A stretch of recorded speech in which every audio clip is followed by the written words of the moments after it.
నమస్తే, welcome to question hour. ఆ bus మొదట పీఆర్పీ నుంచి స్టార్ట్ అయింది. ఆ తర్వాత 3 నెలలకే యూటర్న్ తీసుకుని టీడీపీలోకి ఎంటర్ అయింది. మరి అక్కడ ఎదురు లేదు అనుకున్న సమయానికి తమ్ముడి రూపంలో ఓ స్పీడ్ బ్రేకర్ అడ్డొచ్చింది. ప్రస్తుతం ఆ ఉక్కపోత ఎక్కువయ్యేసరికి ఫ్యాన్ గాలి చెంత చేరింది. ఆ బస్సు, ఆ జర్నీ ఎవరిదో మీకు ఈ పాటికే అర్థమై ఉంటుంది. కేశినేని శ్రీనివాస్ అలియాస్ కేశినేని నాని గారు విజయవాడ వైసీపీ ఎంపీ అభ్యర్థిగా ప్రస్తుతం పోటీ చేస్తున్నారు. అలాగే ప్రస్తుతం ఎంపీగా ప్రాతినిధ్యం కూడా వహిస్తూ ఉన్నారు. వారితో ఈనాటి క్వశ్చన్ అవర్ కొనసాగిద్దాం. నమస్కారం నాని గారు, welcome to NTV question hour. మా టీం ఎన్టీవీ తరఫున కూడా మీకు స్వాగతం పలుకుతున్నాం. ఈనాటి కార్యక్రమంలో ఏంటి, ఎలా సాగుతోంది ప్రచారం? ముందుగా అసలు టీడీపీలో ఉండి జగన్ని విమర్శించిన మీరు అదే జగన్ వైపు నిలబడి ఇప్పుడు టీడీపీని విమర్శించాల్సి రావటం, ఆ టీడీపీ పైనే పోటీ చేయాల్సి రావటం ఏంటి, ఎప్పుడైనా ఊహించారా? ప్రజలు ఎలా రిసీవ్ చేసుకుంటున్నారు అసలు? అంటే ఒకటండి, నేను ఎప్పుడు పాలసీస్ మీద వెళ్ళే వ్యక్తి అని మీ అందరికీ తెలుసు, ప్రజలకు కూడా తెలుసు. సో నేను పెద్దగా జగన్ గారిని కానీ లేకపోతే వైసీపీని కానీ ఏమైనా పాలసీ మీద విమర్శించడం లేకపోతే పార్టీ లైన్ మీద విమర్శించడం తప్ప ఆయన పర్సనల్గా టార్గెట్ చేయడం లేకపోతే వైసీపీని పర్సనల్గా టార్గెట్ చేయడం ఎప్పుడు లేదు. అట్లాగే 2019 తర్వాత వైసీపీ గెలిచిన తర్వాత కూడా, ఎందుకంటే నేను ఎప్పుడు ఎలక్షన్ వరకే రాజకీయం అని నా అభిప్రాయం. ఆ తర్వాత వాళ్ళ ప్రజాప్రతినిధులతో నేను కూడా కలిసి అనేక అభివృద్ధి కార్యక్రమాల్లో కలిసి పనిచేసాం. సో మాకు ఏంటంటే నేను రాజకీయాల్లోకి వచ్చింది ఆ ప్రాంత అభివృద్ధి కోసం, ఆ ప్రజల కోసం. సో అదే ఎజెండాగా నేను పనిచేయడం జరిగింది కాబట్టి నాకు పెద్దగా అక్కడ నాకేం డిఫరెన్స్ లేదు. అట్లాగే నా కంఫర్ట్ లెవెల్ కూడా ఎక్కువగానే ఉంది. టీడీపీలో ఉండి జగన్ తిట్టడం, జగన్ వైపు ఉండి టీడీపీ తిట్టడం ఒకేలాగా అనిపిస్తూ ఉందా? అదే మీకు చెప్పింది ఏంటంటే, నేను ఎప్పుడు పాలసీ మీదే నేను మాట్లాడేవాడిని. మీకు అందరికి కూడా తెలుసు, నేను ఎప్పుడు ఎక్కువ ప్రెస్ మీట్లు పెట్టి లేకపోతే ఒక ఇన్సిడెంట్ అవ్వగానే ప్రెస్తో మాట్లాడతాం అట్లాంటివి నేను ఎప్పుడు చేయలేదు. నా ఎజెండా ఎప్పుడు విజయవాడ అభివృద్ధి. సో ఆ దిశగానే నేను ఎప్పుడు ప్రయాణం చేసి 10 ఏళ్లలో యాజ్ ఎంపీ. సో నాకు ఏంటంటే అనవసరంగా ఒకళ్ళు నిందించడం, అనవసరంగా ప్రెస్ మీట్ పెట్టి నా ఐడెంటిటీ క్రైసిస్ ఉందని నేను చెప్పుకోవడం అనేది నేను ఎప్పుడు చేయలే. సో ఎప్పుడన్నా నాకు ఏ పాలసీ నచ్చకపోయినా, ఎవరు చేసిన పాలసీ అవ్వదు, అది బీజేపీ అవ్వచ్చు, వైసీపీ అవ్వచ్చు, ఈవెన్ నేనున్న టీడీపీ అవ్వచ్చు, నేను ఒకే రకంగా చూసేవాడిని దాన్ని. జగన్ని ఆర్థిక నేరస్తుడని కూడా తిట్టారు మీరు. ఇప్పుడు మాకు చంద్రబాబు నాయుడు గారు నూరు పోసింది ఏంటంటే, జగన్మోహన్ రెడ్డి పెద్ద ఆర్థిక నేరస్తుడు, ఆయన మీద చాలా కేసులు ఉన్నాయి అన్నీ చెప్పి రోజు మీకు కూడా తెలుసు 1,00,000 కోట్లు అవినీతి చేశాడు జగన్మోహన్ రెడ్డి అని చంద్రబాబు గారు పెద్ద బుక్ వేశాడు. దాన్ని ఢిల్లీ ఇక్కడి నుంచి గల్లీ టు ఢిల్లీ అంతా తీసుకెళ్ళి చూపించినటువంటి పరిస్థితి. కాబట్టి ఆ పార్టీ లైన్లో ఆ రోజు మాట్లాడి ఉండొచ్చు, కానీ పర్సనల్ అటాక్ నేను ఎప్పుడు చేయలేదు. అంటే జగన్ని తీవ్రంగా తప్పుపట్టేవాళ్ళు మీరు, జగన్ రాజధాని విషయంలో కానీ పాలసీల విషయంలో అని చెప్తా ఉన్నారు. కానీ వ్యక్తిగతంగానే విమర్శలు చేశారు. అప్పుడేమో వ్యక్తిగతంగా విమర్శలు చేసి ఇదంతా కూడా తప్పంతా చంద్రబాబు అంటా ఉన్నారు. లేదు, మీరు సందర్భం చూపించండి నాకు. వ్యక్తిగతంగా నేను ఎప్పుడు జగన్మోహన్ రెడ్డిని విమర్శించాను. పాలసీ మీద విమర్శించుండొచ్చు, తప్పలేదు దాంట్లో. పాలసీ మీద ఎవరైనా విమర్శిస్తారు, ఆ రోజు ఉన్నటువంటి పరిస్థితిని బట్టి విమర్శిస్తాం, సిచ్యువేషన్ బట్టి విమర్శిస్తాం. అంతేగాని ఎప్పుడు అనవసరమైనటువంటి నిందలు అయితే నేనైతే ఎవరి మీద మోపలేదు. నేను వైజాగ్లో ఆయన మీద దాడి జరిగితే అదే ఆయన చేయించుకున్నాడని కూడా మీరు మాట్లాడారు. నేను ఎప్పుడు మాట్లాడినట్టు వీడియో ఉంది, అది మీ వాయిస్ ఉందాం సార్. జగన్మోహన్ రెడ్డి మామూలు మనుషులు ఎత్తురే కాదు, ఆర్థికంగా కూడా ఆర్థిక నేరస్తుడు జగన్మోహన్ రెడ్డి. అనేక కేసుల్లో ఏవన్ ముద్దాయి మీ జగన్మోహన్ రెడ్డి. ఇవాళ మీరు ఆడుతున్నది జగన్ నాటకం. దాన్ని కప్పిపుచ్చుకోవడానికి కోసం చంద్రబాబు నాయుడు మీదో లేదా తెలుగుదేశం పార్టీ మీదో మీరు దాడులు చేయించుకుని ఒక పక్క బీజేపీతో పాటు కుమ్మక్కై ఇవాళ ఆంధ్రప్రదేశ్ పోలీసులను నమ్మను నేనని చెప్పి జగన్మోహన్ రెడ్డి చెప్తా ఉన్నాడు. ఎందుకని నమ్మడు ఆంధ్రప్రదేశ్ పోలీసుల్ని? నువ్వు ఆడమన్నట్టు ఆడితే పోలీసులు నువ్వు నమ్ముతావు. ఈరోజు పోలీసులు నువ్వు చెప్పేటువంటి విషయాలకి, నువ్వు మాట్లాడేటువంటి మాటలకి వాళ్ళు పట్టించుకోవట్లేదు. కాబట్టి నేను ఆంధ్ర పోలీసులు నమ్మనని చెప్పి నువ్వు చెప్తా ఉంటావు. ఆ రోజు నేను ఉన్నటువంటి పార్టీ ఇచ్చిన లైన్ అది. మీకు తెలుసు పార్టీ లైన్ ఎట్లా ఇది ఉంటుందో. ఆ లైన్లో ఆ రోజు మాట్లాడమన్నారు. సో పార్టీ ఆ లైన్ ఇచ్చింది. దాన్ని బట్టి ఆ రోజు జగన్మోహన్ రెడ్డి గారి మీద ఆ రోజు ఉన్నటువంటి పరిస్థితిలో మాట్లాడి మాట్లాడి నేను దేశంలోనే చంద్రబాబు లాంటి నిజాయితీ పరుడు లేడు అని చెప్పిన మీరు ఇప్పుడు జగన్ ఎలా మంచివాడయ్యాడు సార్? ఇప్పుడు చంద్రబాబు నాయుడు గారితో నేను 14 to 19 వర్క్ చేశాను, చాలా క్లోజ్గా వర్క్ చేశాను. అట్లాగే ఈ 5 ఏళ్ళలో జగన్ పాలన కూడా చూశాను నేను. మీకు ఆ 14 to 19 నేను చూసిన పాలనలో అనేక తప్పులు జరిగినాయి చంద్రబాబు నాయుడు గారి వల్ల కూడా. ఇవాళ ఉన్నటువంటి పరిస్థితుల్లో పెద్ద ఇప్పుడు మరి జగన్మోహన్ రెడ్డి గారిని అంత ఆర్థిక నేరస్తుడు లేకపోతే అది ఇదని చెప్పింది చంద్రబాబు నాయుడు. ఆయన చేసిన పనులు ఏంటో ఆయన చూసుకోవాలి ముందు. కాబట్టి నేననేది ఏంటంటే ఒకళ్ళ మీద ఒకళ్ళు విమర్శించుకోవటం, పార్టీ లైన్లో ఉన్నప్పుడు పార్టీ వ్యక్తుల్ని విమర్శించమంటాం ఆ రోజు చంద్రబాబు నాయుడు చేసిన పని అది. సో ఆ రోజు ఉన్నటువంటి పరిస్థితుల్లో మేము పార్టీ యాజ్ ఎ పార్టీ ఎంపీగా పార్టీ ఇచ్చినటువంటి విప్ని మేము అనుసరించి మాట్లాడి ఉండొచ్చు అన్నమాట. ఓకే, కేసీఆర్ నాని గారు, మీరు ఎక్కువ ఆత్మాభిమానంతో ఉంటారు, దాన్నే అందరూ ఈగోయిస్ట్ మెంటాలిటీ అంటారు. ఆ ఈగోయిస్ట్ మెంటాలిటీతోనే రాత్రికి రాత్రి కేసీఆర్ ట్రావెల్స్ని మూసివేశారు. అదే ఈగోతోనే తెలుగుదేశం పార్టీ నుంచి బయటకు వచ్చారని అంటారు. ఏం చెప్తారు దీనికి? నేను ఆ ఈగోతో తెలుగుదేశం పార్టీ నుంచి బయట రావాలంటే దాదాపు ఎప్పుడైతే నా వ్యాపారాన్ని ముయ్యాల్సి వచ్చిందో ఆ రోజే బయట రావాలి నేను. ఆ రోజు ఉన్నటువంటి పరిస్థితిలో నన్ను చాలా అవమానపరిచారు చంద్రబాబు నాయుడు కానీ లోకేష్ కానీ. అప్పటి నుంచి భరించాను, చివరి వరకు కూడా భరిస్తూనే ఉన్నా. గత 10 ఏళ్ళ నుంచి అనేక రకాలైన హ్యూమిలియేషన్స్ కానీ సఫికేషన్ కానీ తెలుగుదేశం పార్టీలో జరిగింది. మీరు అనుకున్నట్లు నేను ఏదో ఇంపల్సివ్ డెసిషన్స్ తీసుకుంటానో లేకపోతే అన్నెసరీగా డెసిషన్స్ తీసుకుంటానో ఆవేశంలో డెసిషన్ ఎప్పుడూ లేదు. నా ఆవేదన అనేది గత 10 ఏళ్ళ నుంచి ఉంది. కాకపోతే అడ్జస్ట్ అయ్యి విజయవాడ ప్రజల కోసం అన్నాయండి, లేకపోతే నాకు ఓటేసి ఎన్నుకున్న ఓటర్ల కోసం అన్నాయండి, ఆ రోజు నుంచి అడ్జస్ట్ అయ్యి ఉండరా. వాళ్ళు పార్టీలోంచి బయటికి వెళ్ళు, నీకు టికెట్ లేదు, నువ్వు పార్టీ వ్యవహారంలో పాల్గొనదు అనుకుని అదే పార్టీలో కొనసాగాను. కానీ మిమ్మల్ని అవమానపరుస్తున్న చంద్రబాబు నాయుడుతో ఉంటూ ఆయన జైలుకు వెళ్ళినప్పుడు పూజలు కూడా చేయించారు కేసీఆర్ నాని గారు. అప్పుడు ఆ అవమానాలన్నీ గుర్తు రాలేదా? చంద్రబాబు నాయుడుకు పూజలు చేయించి జైలు నుంచి బయటకు రావాలని మీరు దేవుణ్ణి ప్రార్థించినప్పుడు మా పార్టీ అధినేత అది కూడా పార్టీ లైనా ప్లస్ ఆ రోజు ఏదైతే 2 సార్లు నాకు టికెట్ ఇచ్చాడు ఆయన, ఆ రోజు ఎందుకు ఇచ్చాడో పరిస్థితులు బట్టి ఇచ్చాడా లేకపోతే దేనికి ఇచ్చాడు. సో చివరి వరకు ఆయనతో ఉండాలని నేను డిసైడ్ అయినప్పుడు మా అధినేత చేసిన తప్పుకో చెయ్యని తప్పుకో ఆ రోజు ఉన్నటువంటి పరిస్థితుల్లో ఆయన మరి జైలుకి వెళ్ళడం జరిగింది.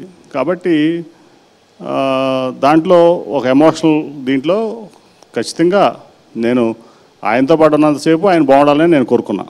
ఎప్పుడు కూడా తెలుగుదేశం పార్టీ నాశనం అయిపోవాలనో చంద్రబాబు నాయుడు నాశనం అయిపోవాలనో నేను ఎప్పుడు కోరుకోవాలి. అంటే చంద్రశేఖర్ గారు ఇంతకుముందు చెప్పినట్లు మీరు జగన్ మీద విమర్శలు చేయడం పార్టీ లైన్, చంద్రబాబు జైలుకు వెళ్ళిన చంద్రబాబు మళ్ళీ బయటకు రావాలని దేవుని ప్రార్థించడం అది వ్యక్తిగతం. మనస్ఫూర్తిగా కోరుకున్నాను. ఇక్కడ పార్టీ లైన్లోనే జగన్ని తిట్టారని చెప్తున్నారు, ఇక్కడ అది కూడా పార్టీ నేతగా బయటకు రావాలని కోరుకున్నారు. దీన్ని ఎట్లా చూడాలి? అంటే మీ వ్యక్తిత్వాన్ని ఎట్లా చూడాలి కేసీఆర్ నాని గారిది? అంటే వ్యక్తిత్వం కాదు, ఇప్పుడు మానవత్వం.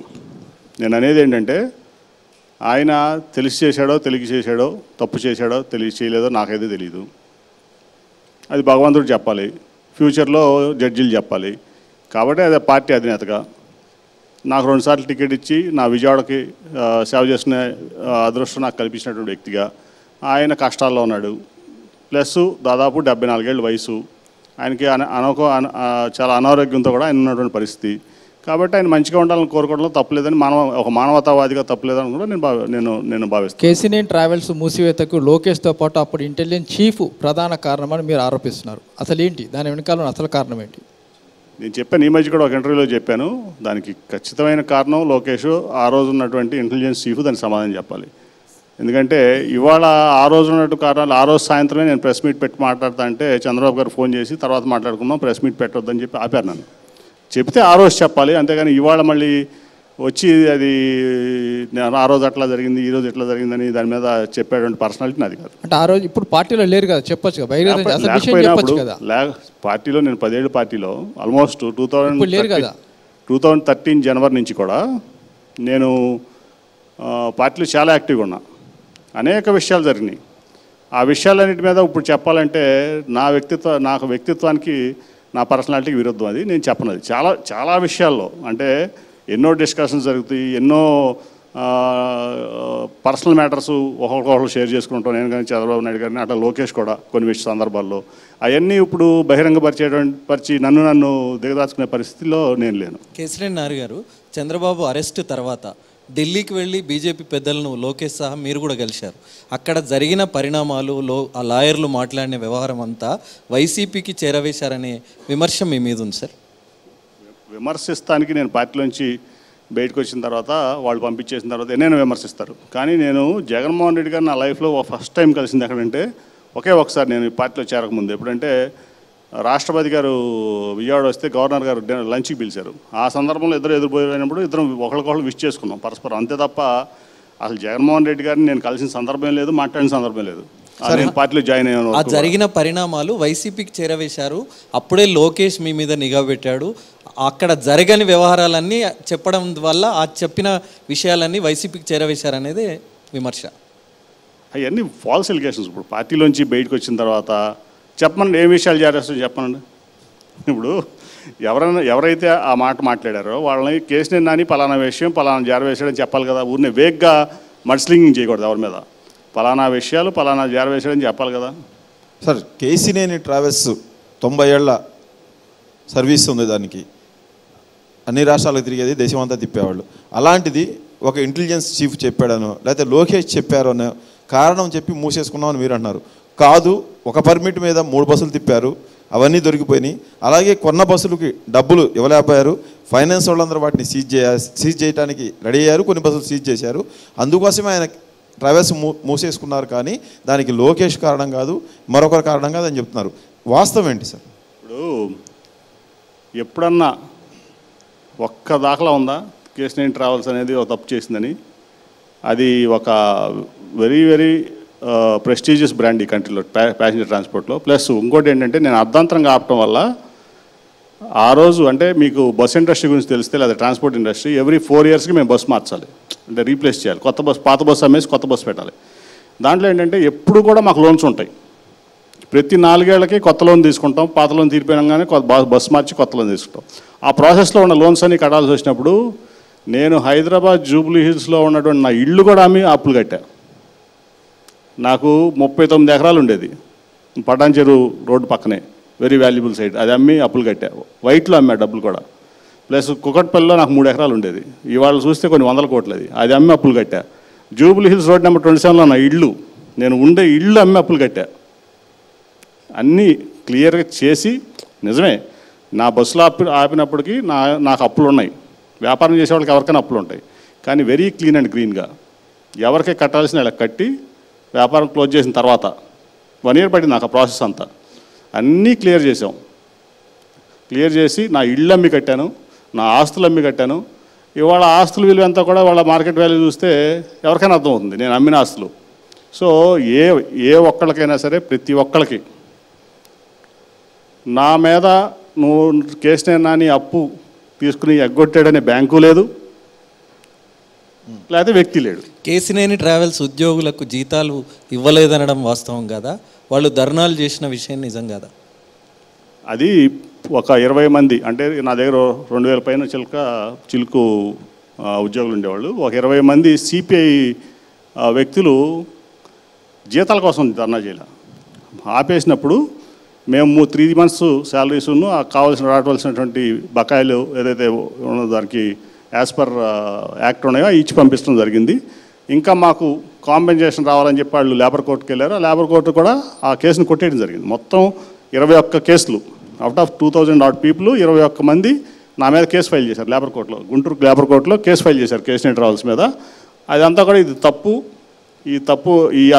మీరు ఈ క్లెయిమ్ తప్పు, కేసినేని ట్రావెల్స్ మీకు బకాయి లేదు, ప్రతి రూపాయితో సహా మీకు కట్టిందని లేబర్ కోర్టు ఆ కేసును కొట్టేయడం జరిగింది. ఇంకా మీరేమో ఆస్తులు అమ్ముకున్నాను, అప్పులు తీర్చారని చెప్తున్నారు. వాళ్ళేమో టిక్కెట్లు ఇప్పిస్తాను అని డబ్బులు వసూలు చేశారని చెబుతా ఉన్నారు. ఏది నిజం సార్? కేసినేని నాని పార్టీ మారిన తర్వాత చాలా ఆరోపణలు ఎదుర్కొంటున్నారు. టికెట్లు ఇప్పిస్తానని డబ్బులు కూడా వసూలు చేశారు. ఆ అప్పులందరూ ఇంటి చుట్టూ తిరుగుతూ ఉన్నారు. ఆ బాధ భరించలేక పార్టీని వదిలిపెట్టి పోయాడని. మీరు ఈ స్టూడియోకి రమ్మనండి, ఎవరికి టికెట్లు ఇప్పిస్తానని ఎవరో డబ్బులు తీసుకున్నానో వాళ్ళని వచ్చి ఇక్కడ మీ ముందు చెప్పమనండి, లేదా విజయవాడలో రమ్మనండి. ఇప్పుడు ఆరోపిస్తానికి నేను చెప్పొచ్చు మోడీ గారికి నేను 1000 కోట్లు ఇచ్చానని. మోడీ గారు 1000 కోట్లు ఎవరికి ఎగ్గొట్టారని, అది కాదు కదా. ఇప్పుడు నేను టికెట్లు ఇవ్వడానికి నేనేమి తెలుగుదేశం పార్టీ అధ్యక్షుడిని కాదు. అట్లాగే తెలుగుదేశం పార్టీలో నాకేమి యాజ్ ఎ విజయవాడ ఎంపీగా ఉన్నాను తప్ప నాకేమి రోల్ లేదు పార్టీలో. అట్ ది సేమ్ టైం నేను ఈ 10 ఏళ్లలో ఏదన్నా ఒక చిన్న పదవి అడిగినా కూడా పార్టీ వర్కర్కి ఇచ్చిన దాఖలాలు లేవు అసలు, చంద్రబాబు కానీ లోకేష్ కానీ. మరి ఎందుకో కానీ నేను రికమెండ్ చేసిన ఒక్కడికి పదవి ఇవ్వాలి. అంటే అప్పుడు టీడీపీలో నాయకులు ఉన్నప్పుడు నాయకుల పేరు వరుసగా చెప్పేటప్పుడు ఆ 10లో మీ పేరు కూడా వచ్చేది. మీకు అంత పలుకుబడి లేదని మాకు ఇప్పుడు తెలుస్తూ ఉంది. అదే ఇప్పుడు నాకు కాదు, ఒక సందర్భంలో కొండపల్లి మున్సిపల్ ఎలక్షన్స్లో చంద్రబాబు గారు పిలిచి వీళ్ళంతా బాగా వర్క్ చేశారు, వీళ్ళకి పలానా పదవి ఇద్దాం చెప్పు అన్నారు. అదే తర్వాత రికమెండ్ చేస్తే నేను బయటికి వెళ్ళే వరకు ఆ పదవి వాళ్ళకి. మొన్న నేను బయటికి వెళ్ళిన తర్వాత వాళ్ళని పిలిచి అదే పదవి ఇచ్చాడు. సో నేను చెప్పిన వాళ్ళకి ఎవరికి ఒక్కళ్ళకి కూడా పదవి ఇవ్వాలి. చంద్రబాబు నాయుడు గారు 11 ఏళ్ళు నేను ఒక్కళ్ళకి పదవి ఇవ్వాలి. అసలు నేను టికెట్లు అమ్మడం ఏంటి, నాకేం అధికారం ఉంది టికెట్లు అమ్మడానికి, టికెట్లు ఇవ్వడానికి నాకేం అధికారం లేదు కదా. చంద్రబాబు గారి సంగతి మీకు తెలియదా? టికెట్లు అమ్మే అధికారం నాకు ఎక్కడ ఉంది? అసలు టికెట్లు పోనీ రమ్మనండి, ఎవరి దగ్గర తీసుకున్నాను వచ్చి చెప్పండి. మీ స్టూడియోకి ఎక్కడ వస్తారా, విజయవాడలో వస్తారా, రమ్మనండి. ఊరినే నేనేదో మోడీ గారికి 1000 కోట్లు ఇచ్చాను, అమిత్ షా గారికి 500 కోట్లు ఇచ్చాను చెప్పేయడం కాదు కదా. దానికి సరైన ప్రూఫ్లు ఉండాలి. ఎవరైతే ఇది చేశారో వాళ్ళు వచ్చి చెప్పాలి, ఇదిగో నాని ఇది చేశాడు, మేము ఎంత ఇచ్చాము, లేకపోతే మాకు ఇది ఇస్తాననేది మీ దగ్గరికి ఎవరిని వచ్చి చెప్పారా? ఎవరో వేగ్ కనేటింగ్ కాదు కదా, ఎవరో మైక్ పెట్టంగానే ఎవరో అది ఇది అంటాం కాదు కదా. దానికి వాళ్ళు ఎవరైతే పలానా వ్యక్తి పేరు చెప్పారా, పలానా వ్యక్తి దగ్గర తీసుకున్నానని చెప్పారా, పలానా వ్యక్తితో ఇది చేశానని చెప్పారా, అది చెప్పమండి. అందుకని వేగ్గా వచ్చేసేసి నేను అది చేశాను ఇది చేశానంటే అది తప్పుడు ఆరోపణలు అవన్నీ. కేశినేని నాని గారు, విజయవాడ ఎంపీగా మాత్రమే ఉన్నాను, పార్టీలో నాకు పెద్దగా రోల్ లేదు, నేను చెప్పిన వాళ్ళకు కూడా పదవులు ఇవ్వలేదన్నారు. గతంలో మాట్లాడుతూ నేను టీడీపీ జూమ్ మీటింగ్లు కానీ టెలికాన్ఫరెన్స్లో పాల్గొన్నాను, అంతర్గత సమావేశాల్లో పాల్గొన్నాను, పెద్ద ఉపయోగం ఉన్న కామెంట్ కూడా చేశారు. అటువంటి సమయంలో మీరు పార్టీ లైన్ ప్రకారం జగన్పై కానీ వైసీపీపై కానీ విమర్శ చేసినా ఎట్లా సమర్థించుకుంటారు సార్? నాకు అర్థం కాలే మీ క్వశ్చన్. మీరు పార్టీ సమావేశాలకి నేను వెళ్ళను, జూమ్ మీటింగ్లకు వెళ్ళను, వాళ్ళు పెట్టే మీటింగ్కి వెళ్ళను, నాకు ఉపయోగం ఉండదని తెలిసింది. అంటే పార్టీ లైను మీటింగులకు రావాలని ఆ లైను మీరు ఫాలో కావరు. అలాంటి లైన్ ఫాలో కానీ కేశినేని నాని ఇప్పుడు వచ్చి పార్టీ లైన్లోనే నేను జగన్ తిట్టాను అని చెప్తున్నారు, దాన్ని ఎలా సమర్థించుకుంటారు? నేను ఎప్పుడు కూడా నేను పార్టీలో ఒక ఎంపీని మాత్రమే. నేను ఎప్పుడు నాకు అంటే ఆ టెలికాన్ఫరెన్స్లో కానీ జూమ్ కాన్ఫరెన్స్లో కానీ ఈ మొదలైంది ఎప్పుడంటే 19 చంద్రబాబు నాయుడు గారు రోడ్డు పోయిన తర్వాత.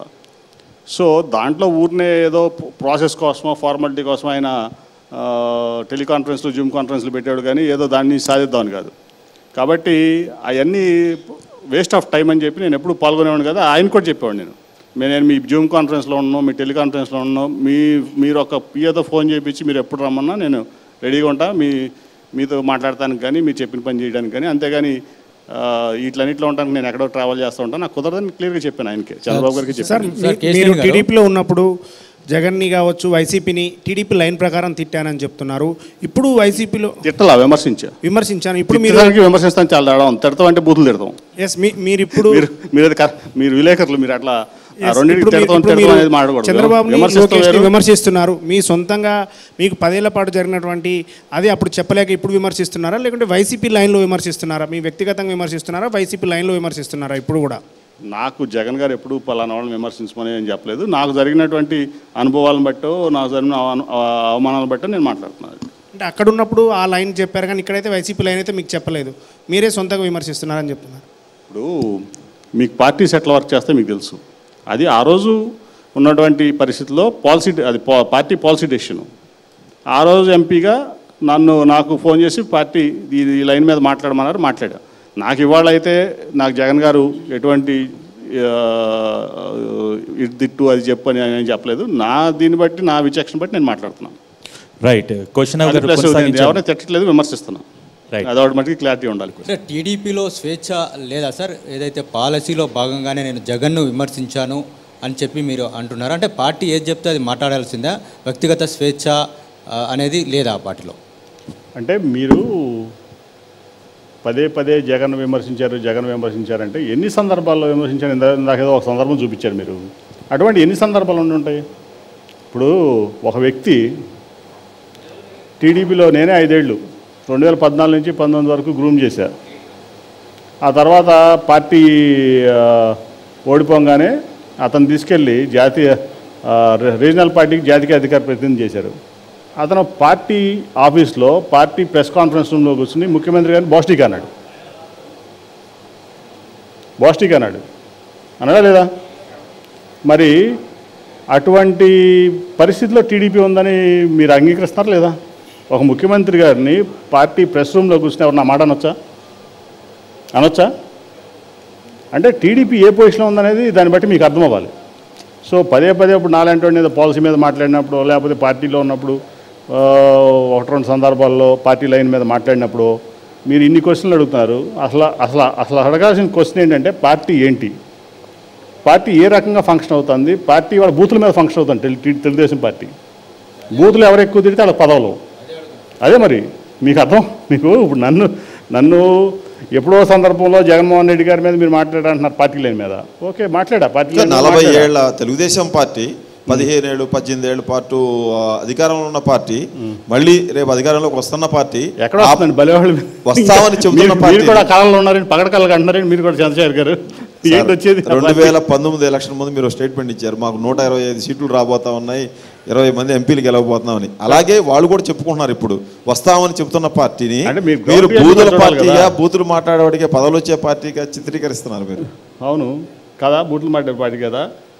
ప్రెస్ కాన్ఫరెన్స్ రూమ్లో కూర్చుని ముఖ్యమంత్రిని బూతులు మాట్లాడలేదా? అట్లాగే ఎంతమంది బూతులు మాట్లాడలేదు? ఇప్పుడు నేను పార్టీ నుంచి బయటకు వస్తే నన్ను రోజు ఎంతమంది చంద్రబాబు గారు ఆయన కుక్కలతో, లోకేష్ కుక్కలతో బూతులు తిట్టిస్తున్నాను. నేను ఒక్కరోజు బూతులు తిట్టానా? ఒక్కరోజు చంద్రబాబు గారిని కానీ లోకేష్ గారు కానీ నేను తిట్టానా? ఈ రోజు వరకు చంద్రబాబు గారు అని అంటున్నాను, మాట్లాడుతున్నాను కదా నేను. వాళ్ళు ఎన్ని తిట్టినా నన్ను తిట్టారు. నా కూతురు శ్వేతాని సోషల్ మీడియాలో ఇష్టం వచ్చినట్టు మాట్లాడిచ్చారు, ఇష్టం వచ్చినట్లు. ఇప్పుడు వాళ్ళ కుటుంబ సభ్యులు ఎవరన్నా అంటేనేమో బోర్ నేడుస్తారు. అంటే మిగతా వాళ్ళకి ఎవరు మహిళలు ఉంటే కుటుంబ సభ్యులకి వాళ్ళు అటెండ్ చేయొచ్చా? వాళ్ళు సోషల్ మీడియా అట్లా ఏం చేయొచ్చా? అంటే మీరు ఎక్కడికి వెళ్తుంది? ఎన్టీ రామారావు పెట్టినటువంటి తెలుగుదేశం పార్టీ ఇవాళ ఎక్కడికి వెళ్తుంది? ఎంపీ అయ్యారు. ఒక ముఖ్యమంత్రిని తిట్టించారు ప్రెస్ రూమ్లో అఫీషియల్గా. రోజు పచ్చిబూతులు తిట్టిస్తున్నారు అందరినీ. ఎక్కడికి వెళ్తాను తెలుగుదేశం పార్టీ? నానిగారు మీరు నిజాయితీగా చెప్పండి, బూతుల పోటీ పెడితే ఆంధ్రప్రదేశ్లో ఏ పార్టీ గెలుస్తుంది, ఏ పార్టీ నాయకులు గెలుస్తారు చెప్పాలి. మీరు నిజాయితీగా చెప్తారు ఏ విషయమైనా. అవును, ఇప్పుడు ఫస్ట్ అసెంబ్లీలో 14 తర్వాత ఎవరు బూతులు తిట్టింది? అసెంబ్లీలో కూర్చుని ముఖ్యమంత్రి. మీరు అటువైపు ఒక బోండా ఉమా అనే వ్యక్తి కొడాలని ఫస్ట్ బూతులు తిట్టింది బోండా ఉమా అసెంబ్లీలో. అక్కడి నుంచే కదా మొదలైంది ఇదంతా. ఇప్పుడు అసలు మొదలుపెట్టింది ఎవరు? చంద్రబాబు నాయుడు గారు నేను 45 ఇయర్స్ ఇండస్ట్రీ అంటాడు. Telugu Desam party 42 years. ఎన్టీ రామారావు పెట్టిన గొప్ప పార్టీ ఇది. దాంట్లో అసెంబ్లీలో కూర్చుని ఒక ఎమ్మెల్యేతో ఇంకో ఎమ్మెల్యేని బూతులు తిట్టి ఇచ్చారంటే చంద్రబాబు నాయుడు గారు మానసిక స్థితి ఎట్లా ఉంది, తెలుగుదేశం పార్టీ మానసిక స్థితి ఎట్లా మీరు చెప్పాలి. సార్ మీకు 2 సార్లు ఎంపీ సీట్ ఇచ్చారు తెలుగుదేశం పార్టీ. 2014లో ఒకసారి ఇచ్చారు, అప్పుడు పవన్ కళ్యాణ్ పీవీపీకి ఇవ్వమని రికమెండ్ చేసినా మీకు సీట్ ఇచ్చారు. మరొకసారి 2019లో పలువురు ఎన్ఆర్ఐలు పోటీ పడ్డప్పటికీ మీకు మళ్ళీ సీట్ ఇచ్చారు. తెలుగుదేశం పార్టీ ఏం తక్కువ చేసిందని, కేవలం అవమానపరిచింది, చంద్రబాబు నాయుడు అవమానపరిచిందని బయటకు వచ్చారా, లేకపోతే మీరు ఎందుకు వచ్చారో చెప్పాలి. మీరు విలేకరే కదా, నేను ఎక్కడ బయటకు వచ్చాను? వాళ్ళు తోస్తారు నన్ను, నేను ఎక్కడ బయటకు వచ్చానండి? తోస్తారు కదా.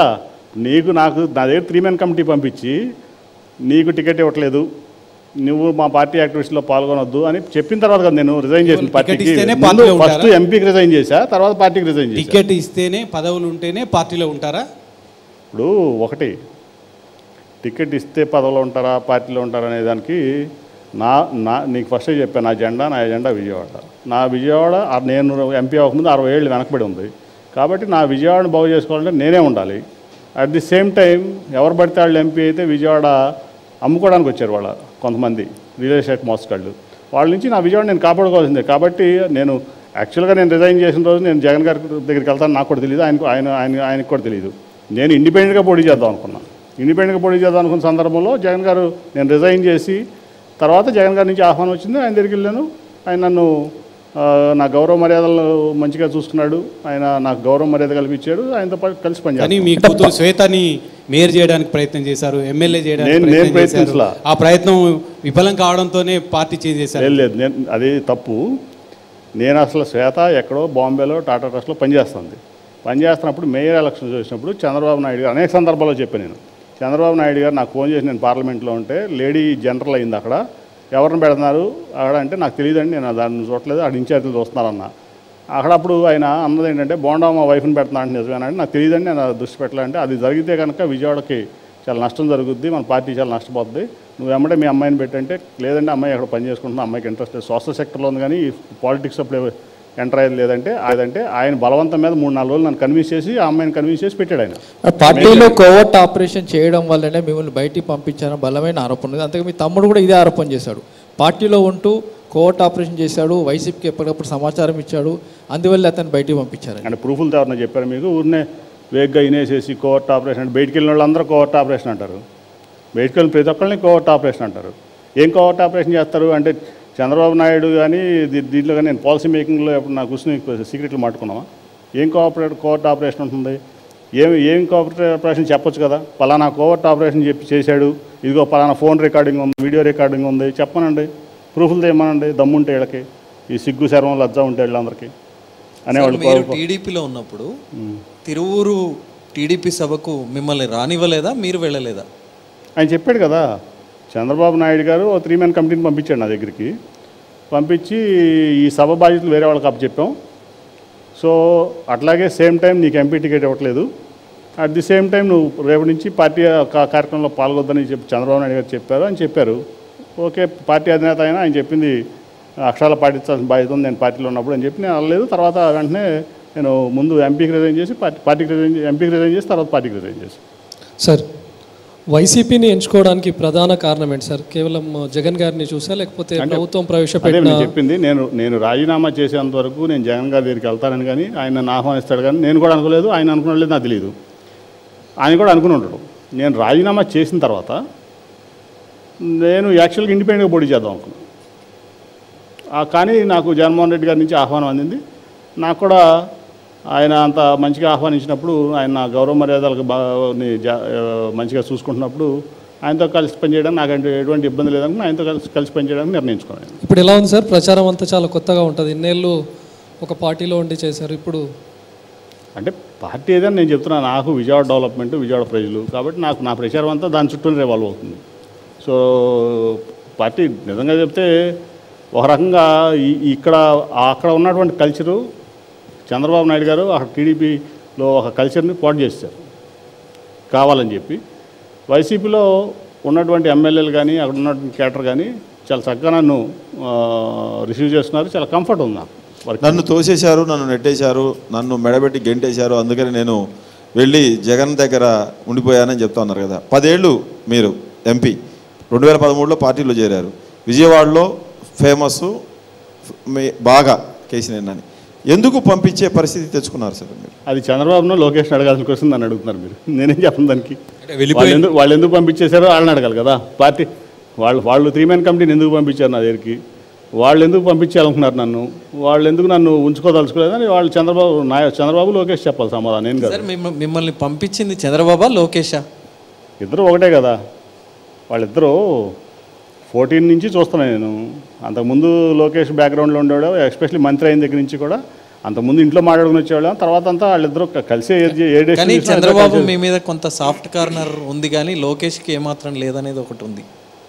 అది వాళ్ళిద్దరిని అడగాలి, ఎవరు సాఫ్ట్ కార్నర్ ఉందో ఎవరికి. జీతం ఇచ్చేవాడి మీద జోకులు వేస్తే జీవితం తలకిందులు అవుద్ది అంటారు. అలాగే పార్టీలో పదవులు ఇచ్చిన నాయకుడి మీద మీరు కామెంట్లు చేస్తే బయటికి పంపించకుండా ఏం చేస్తారు అని కూడా పార్టీలో అంటున్నారు. కామెంట్ చేశారా చంద్రబాబు మీద, లోకేష్ మీద? ఇప్పుడు ఒకటి చెప్పనా మీకు, తెలుగుదేశం పార్టీలో హయ్యెస్ట్ పాలిట్ బ్యూరో మెంబర్ నుంచి మంత్రి దగ్గర నుంచి కింద వరకు చంద్రబాబు నాయుడు గారి మీద మాట్లాడుకునే వాళ్ళు ఎవరు? ఒక్కళ్ళని చూపించండి. అచ్చెన్నాయుడు అన్నాడు కదా పార్టీ లేదు బొక్కలేదని, చంద్రబాబు అనలేదా? అన్నాడు లేదా పార్టీ లేదు బొక్కలేదని? అన్నాడు లేదా? అన్నాడు కదా. పార్టీ అధ్యక్షుడు మరి అతనే అన్నాడు ఈ పార్టీ లేదు బొక్కలేదని తిరుపతి సభలో. మీరు పదే కామెంట్ చేసేవాడంట కదా, మీరు పదే లోకేష్ ఓ నాయకుడు కాదు, ఇతను నాయకత్వ లక్షణాలు లేవు, తండ్రి పేరు చెప్పుకొని వచ్చాడు, తండ్రి చాటు నుంచి వచ్చాడు, ఇతను పత్రం చేస్తే మేము భరించాలా, ఇతను ఆదేశాలు ఇస్తే మేము అమలు చేయాలా అనేవాళ్ళు అంట కదా మీరు. అంటే లోకేష్ నాకు ఎప్పుడు ఆదేశం ఇవ్వలేదు కానీ నేను ఎప్పుడు లోకేష్ నాయకుడిగా నేను యాక్సెప్ట్ చేయాల. చంద్రబాబు నాయుడు వరకు నా యాక్సెప్టెన్స్ ఎప్పుడూ ఉంది, చివరి వరకు కూడా. ఎందుకంటే సరే ఓకే డిఫరెన్సెస్ ఎన్నైనా ఉండొచ్చు, బట్ ఇప్పుడు ఒక కుటుంబం ఉంది, అనేక డిఫరెన్స్లు ఉంటాయి. నలుగురు కుటుంబ సభ్యులు ఉంటే నలుగురి మధ్య 4 ఆలోచన విధానాలు ఉంటాయి, 4 డిఫరెన్స్లు ఉంటాయి. బట్ చంద్రబాబు నాయుడు గారు వయసు రీత్యావని, చంద్రబాబు నాయుడు గారు అనుభవం రీత్యావని, ఆయన రాజకీయ జీవితం 45 years సీనియర్టీ అవని ఎప్పుడు కూడా ఆయన నేను ఇది ఇచ్చాను. ఆయన నా లీడర్గా భావించాను ఆ పార్టీలో ఉన్నంతకాలం. లోకేష్ని అయితే ఏ రోజు నాకైతే అతను ఒక లీడర్ అని కానీ, అతను ఒక లీడర్ లాగా బిహేవ్ చేస్తాడని కానీ, అతను ఈ పార్టీని ముందుకు తీసుకెళ్ళగలడు అని కానీ నాకు ఎప్పుడు ఆ ఇంప్రెషన్ లేదు. అదే నేను చెప్పేవాడిని. ఆయన జాతీయ జనరల్ సెక్రటరీ, మంత్రి, ఎమ్మెల్సీగా పనిచేశారు. మీరు అంటారు ఓడిపోయాడు నాతో పోటీ అందని. ఇప్పుడు నేను కూడా తెలుగుదేశం పార్టీ నా సొంతం అనుకోండి, నేను మా శ్వేతకి ఇస్తాను, ముఖ్యమంత్రి పదవి ఇస్తా, తప్పేం లేదు. ప్రజలు యాక్సెప్ట్ చేయాలి కదా, పబ్లిక్ యాక్సెప్ట్ చేయాలి. అందుకే కదా మంగళగిరిలో నేను తరిమి గెలిస్తేనే యాక్సెప్ట్ చేసినట్ట, గెలిస్తేనే యాక్సెప్ట్ చేసినట్ట. డెఫినెట్గా. ఇప్పుడు మీకు ఒకటేంటంటే నీ నీ నీ తండ్రి పార్టీ, నీ తాతగారు పార్టీ పెట్టారు, నీ తండ్రి దాన్ని నడుపుతున్నాడు, నువ్వు ఏదైనా అవ్వచ్చు, కానీ నీకు విదిన్ ది పార్టీ కానీ అవుట్ ఆఫ్ ది పార్టీ కానీ నీకు యాక్సెప్టెన్స్ రావాలి. ఇప్పుడు నీకు నీ పార్టీ పదవుల కోసము లేకపోతే నువ్వు ఇచ్చే ఆశపడి చాలామంది పనిచేయచ్చు, కానీ అట్లా మేము ఒక ఐడియాలజీ కోసం వచ్చిన వాళ్ళం, మా ప్రాంతం అభివృద్ధి కోసం, మా ప్రజల కోసం వచ్చిన వాళ్ళం. మేమైతే దాన్ని యాక్సెప్ట్ చేసే అతను లీడర్గా యాక్సెప్ట్ చేసే పరిస్థితి ఎప్పుడు నేను బయటకు వచ్చే వరకు, మొదటి నుంచి చివరి వరకు కూడా ఎప్పుడు అతను నేను ఒక లీడర్గా భావించలేదు, భావించను కూడా. చంద్రబాబు నాయుడిని యాక్సెప్ట్ చేశాను, ఆయన నాయకుడిగా నేను అంగీకరించానని చెప్తున్నారు కదా. ఢిల్లీ వస్తే చంద్రబాబు నాయుడికి ఎయిర్పోర్ట్లో బొకే ఇవ్వమని గల మీ పార్లమెంటరీ పార్టీ నాయకుడు ఆయన ఇస్తే ఎదిరించుకున్నారు, ఇవ్వను పో అన్నారు. అది మేమంతా చూసాం ఆ వీడియో. మరి ఎక్కడ గౌరవం ఇచ్చినట్టు చంద్రబాబు నాయుడికి? మనం మీ ఇంటర్వ్యూలో చెప్పాను కదా బొకే స్టోరీ, మళ్ళీ ఎందుకు రిపిటేషను? బొకే స్టోరీ ఆయన మీదకి నేను ఆ బొకే తొయ్యలా. అది గల్లాకి నాకు జరిగినటువంటి అంతకుముందు ఒక 10 నిమిషాల ముందు జరిగినటువంటి కాన్వర్జేషన్లో అతను తెచ్చుకున్న బొకే అతను తెచ్చిన విషయాలు అతను ఇమ్మని చెప్పి ఇట్లా అంటాం తప్ప నేనైతే ఆయన మీదకే బొకే తొయ్యను. మళ్ళీ ఒకసారి చెప్పండి ఏమైంది ఆ రోజు డిస్కషన్లో ఏదో మా ఇద్దరికి మధ్యలో చిన్న డిస్కషన్ జరిగింది. ఆయన ఫోటో ఏదో నేను ఫేస్బుక్లో పెట్టలేదని ఏదో, ఆయన అంటే పార్లమెంటరీ పార్టీ లీడర్, ఆయన అదే పార్లమెంటరీ పార్టీ లీడర్, నేను నా ఫేస్బుక్ పోస్ట్లో ఆయన ఫోటో ఉండాలని కోరుకుని ఉంటాడు. కానీ నేను చెప్తున్నా కదా, నా లీడర్ ఒక్క చంద్రబాబు నాయుడు గారే, ఆయన వరకే నా ప్రయారిటీ ఉండేది. సో ఆ ప్రాసెస్లో ఏదో చిన్న అందరూ ఉన్నారు ఆ రోజు పబ్లిక్గానే, అంటే 5-6 ఎంపీలు ఉన్నారు, మన ఖమ్మంబడి గారు లాంటి వాళ్ళు ఉన్నారు, అందరి ముందే జరిగింది ఆ డిస్కషన్, అదేం సీక్రెట్ కాదు. ఆ బయటకు వచ్చాము, 1 నిమిషంలో బయటకు వచ్చాము, శాలరీ ఇస్తాడు బాబు, అతనికి కూడా ఏదో గిల్టీ ఫీలింగ్ ఉన్నట్టు లోపల, అనవసరంగా నానితో డిస్కషన్ పెట్టుకున్నాను, నాకు అందజేయబోయాడు, చివరున్నా నేను. సరే నువ్వు ఇవ్వని ఇట్లా అన్నా తప్ప నేను అది బొకే చంద్రబాబు నాయుడు గారి మీద తొయ్యలేదు. అది నేను ఎప్పుడు ఇవ్వడు. రేపు అపోజిషన్లో నేను వేరే పార్టీ, ఆయన వేరే పార్టీ ఉన్నా కూడా అది జరగదు. అది నాన్నగారు, మీరు సుశిక్తులైన తెలుగుదేశం కార్యకర్తగా పనిచేశారని చెప్పుకుంటారు. విజయవాడలో మీకు పదవి ఇవ్వండి, విజయవాడ బాగుండదు, విజయవాడ అభివృద్ధికి మీరే కావాలని కోరుకుంటారు. అలాంటి మీరు తెలుగుదేశం పార్టీలో ఉండగా మంగళగిరి టీడీపీ కార్యాలయం పైన వైసీపీ కార్యకర్తలు దాడి చేసినప్పుడు మీరు పట్టించుకోలేదని, చంద్రబాబు నాయుడు ఇంటి మీద జోగి రమేష్ ఆధ్వర్యంలో అటాక్ చేయడానికి వచ్చినప్పుడు కూడా మీరు పట్టించుకోలేదంటారు. ఎట్లా సమర్థించుకుంటారు దీన్ని? అంటే అసలు తెలుగుదేశం పార్టీ మీ ఆఫీస్ మీద ఎందుకు దాడి జరిగింది దాన్ని చెప్పండి, మీరు చెప్పాలి. మీరే ముఖ్యమంత్రి ఒక పార్టీ కార్యాలయం ముఖ్యమంత్రిని, ఒక రాష్ట్ర ముఖ్యమంత్రిని, సరే జగన్మోహన్ రెడ్డి ఉన్నాడా ముఖ్యమంత్రిగా, చంద్రబాబు నాయుడు గారు ఉన్న పక్కన పెడితే, ఒక రాష్ట్ర ముఖ్యమంత్రిని నీ తెలుగుదేశం పార్టీ ఆఫీస్లో ఎన్టీ రామారావు స్థాపించినటువంటి పార్టీలో నువ్వు నీ అధికార ప్రతినిధి, జాతీయ అధికార ప్రతినిధి కూర్చుని బోషడికి ఆయన బూతులు తిడితే వాళ్ళ కార్యకర్తలకు కోపం రాదా? కోపం వస్తుందా రాదా? ఇప్పుడు నేను చంద్రబాబు నాయుడు గారి పొజిషన్లో ఉంటే వెంటనే ఆ వ్యక్తిని పిలిచి ఏదైతే అన్నాడో ముందు నువ్వు అదే ప్రెస్ రూమ్లో కూర్చుని ముందు క్షమాపణ చెప్పు ముఖ్యమంత్రి అని చెప్పేవాడిని. అది సంస్కారం, అది మినిమం సంస్కారం చంద్రబాబు నాయుడు కోల్పోయాడు ఆ రోజు. ఒకవేళ ఇప్పుడు వైసీపీ నేతలు కూడా ఎవరైనా తిడితే మీరు ఇదే సంస్కారం వ్యక్తం చేస్తారా? డెఫినెట్గా దాంట్లో తప్పే ఉంది. ఎవరినైనా సరే మనం కొంచెం వాల్యూస్, మోరల్స్ ఉండాలండి, ఎథిక్స్ ఉండాలి. రాజకీయాల్లోకి ఎందుకు వచ్చాము అనేదానికి ఒక్కొక్కరికి ఒక్కొక్క ఇది ఉంటుంది, ఒక్కొక్క ఆశయం ఉంటుంది. కొంతమంది కొన్ని రకాలుగా డబ్బు కోసం రావచ్చు, పదవుల కోసం రావచ్చు, లేకపోతే పవర్ ఎంజాయ్ చేయడం రావచ్చు. నాలాంటి వ్యక్తుల మటుకి ఆ ప్రిన్సిపల్స్ మీద, వాల్యూస్ మీద, ఆ మోరల్స్ మీద నడుస్తాం. ఓకే, మంగళగిరికి రీజన్ చెప్పారు. చంద్రబాబు నాయుడు ఇంటి మీదకి జోగి రమేష్ వెళ్ళినప్పుడు కూడా మీరు పట్టించుకోలేదని. నేను లేను ఆ రోజు ఊళ్ళో, నేను ఆ రోజు ఢిల్లీలో ఉన్నా. అయినా కూడా నేనేం రౌడీని కొన్నాను కాదు, అది చూసుకోవాల్సిన పోలీసులు. ఆయన ఇంటి మీదకి వెళ్తే అక్కడ ఎన్ఎస్జీ ప్రొటెక్ట్ అయినా వాళ్ళంతా ఉంటారు. ఆయన వెళ్ళి నేను రౌడీజం చేయలేను కదా, నేను వెళ్ళి కొట్టాలి అప్పుడు. కానీ మోరల్గా తెలుగుదేశం కాదండి, నేను అనేది ఏంటంటే ఒక వ్యక్తి ఒక మాజీ సీఎం ఇంటికి వెళ్ళాడు, ఆయన ఎవరో ఎనర్జీ ప్రొటెక్ట్ ఏమన్నా కదా, స్పెషల్ ప్రొటెక్షన్ దాంట్లో ఉన్నాడా లేదా? నిజంగా ఎవరన్నా వెళ్ళి ఆయన ఇంటి మీదకి వెళ్తే కాల్చేవతలు పడేస్తారు ఆయన మీద, అవునా కదా? నేనేమైనా గోండానా, నేనేమైనా రౌడీనా, వెళ్ళి నేనేమైనా అక్కడ నుంచోనా? విజయవాడ అంతా మీ కంట్రోల్లో ఉంటుందని చెప్తాను. కంట్రోల్ అంటే నేనేం రౌడీని కూడా కాదు కదా, మీరు ఎప్పుడు కంట్రోల్ అంటే వేరు. ప్రజలు నన్ను ప్రేమిస్తారు, అభిమానిస్తారు, గౌరవిస్తారు. నేను అట్లాగే వాళ్ళని ఆత్మీయంగా చూసుకుంటాను అంతవరకే. కానీ నేను కంట్రోల్లో ఉంటుంది, నేను రౌడీని, నేను గోండాని, ఇదంతా నా అడ్డాని నేను ఎప్పుడు చెప్పలేదు కదా. సార్, వైసీపీలోకి వెళ్ళిన తర్వాత విజయవాడ టీడీపీ అంతా ఖాళీ అవుతుందన్నారు. ఎంతమంది మీ వెనక్కి వచ్చారు సార్? బాక్సులు తెరిచినా మీరే చెప్తారు ఎంతమంది నామే అంటున్నారు. ఏం సార్? బాక్స్ పోలింగ్ తర్వాత కౌంటింగ్లో బాక్స్ తెరిచినప్పుడు ఎంతమంది ఉంటారో తెలుస్తుంది. గ్యారంటీగా విజయవాడ ప్లేస్లో తెలుగుదేశం పార్టీ అనేది సమాధి అయిపోద్ది, దాంట్లో ఎటువంటి సందేహం లేదు. మీరు పోలింగ్ రిజల్ట్ వచ్చిన రోజు చెప్పండి.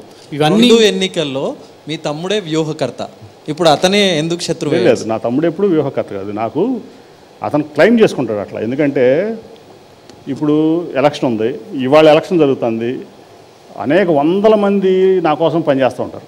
ఇప్పుడు ఎనీ ఆర్గనైజేషన్, ఇప్పుడు నేను ఒక ట్రావెల్ ఆర్గనైజేషన్, నా కేసీఎన్ ట్రావెల్స్ నడిపాను, దాంట్లో కొన్ని వందల మంది ఉంటారు.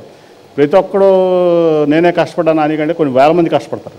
ప్లస్ అతనేంటంటే నాకు అతనికి 99 జూన్ 24న మేము ఫ్యామిలీగా విడిపోయాం. అట్ ది సేమ్ టైం ఆస్తులు పంచుకున్నాం, అట్ ది సేమ్ టైం వ్యాపారాలు పంచుకున్నాం. అతనికి నాకు ఆ రోజు నుంచి హలో అంటే హలో తప్ప నాకు అతనికి ఎటువంటి సంబంధం లేదు. అతను చాలా వ్యాపారాలు చేశాడు, చాలామందిని మోసం చేశాడు, దివాళా తీశాడు. తర్వాత 2030లో నేను ఎలక్షన్లో ఉంటే మా అమ్మ తీసుకొచ్చి ఏదైనా కారు పెట్రోల్ కొట్టించుకోవడం డబ్బులు లేవు, ఇంటి అద్దె కట్టించుకోవడం డబ్బులు లేవు, పిల్లలు స్కూల్ ఫీజులు తగ్గించడం డబ్బులు అంటే నా ఇంట్లో నా పిల్లల రూమ్ కాల్ చేసి అతనికి ఇచ్చా.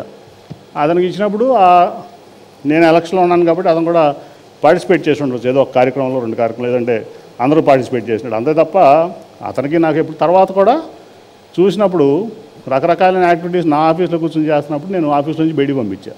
ఇప్పుడు మీరు చూస్తే ఇవాళ కూడా 2020 వరకు అతనికి ఇన్కమ్ ట్యాక్స్ రిటర్న్ లేదు.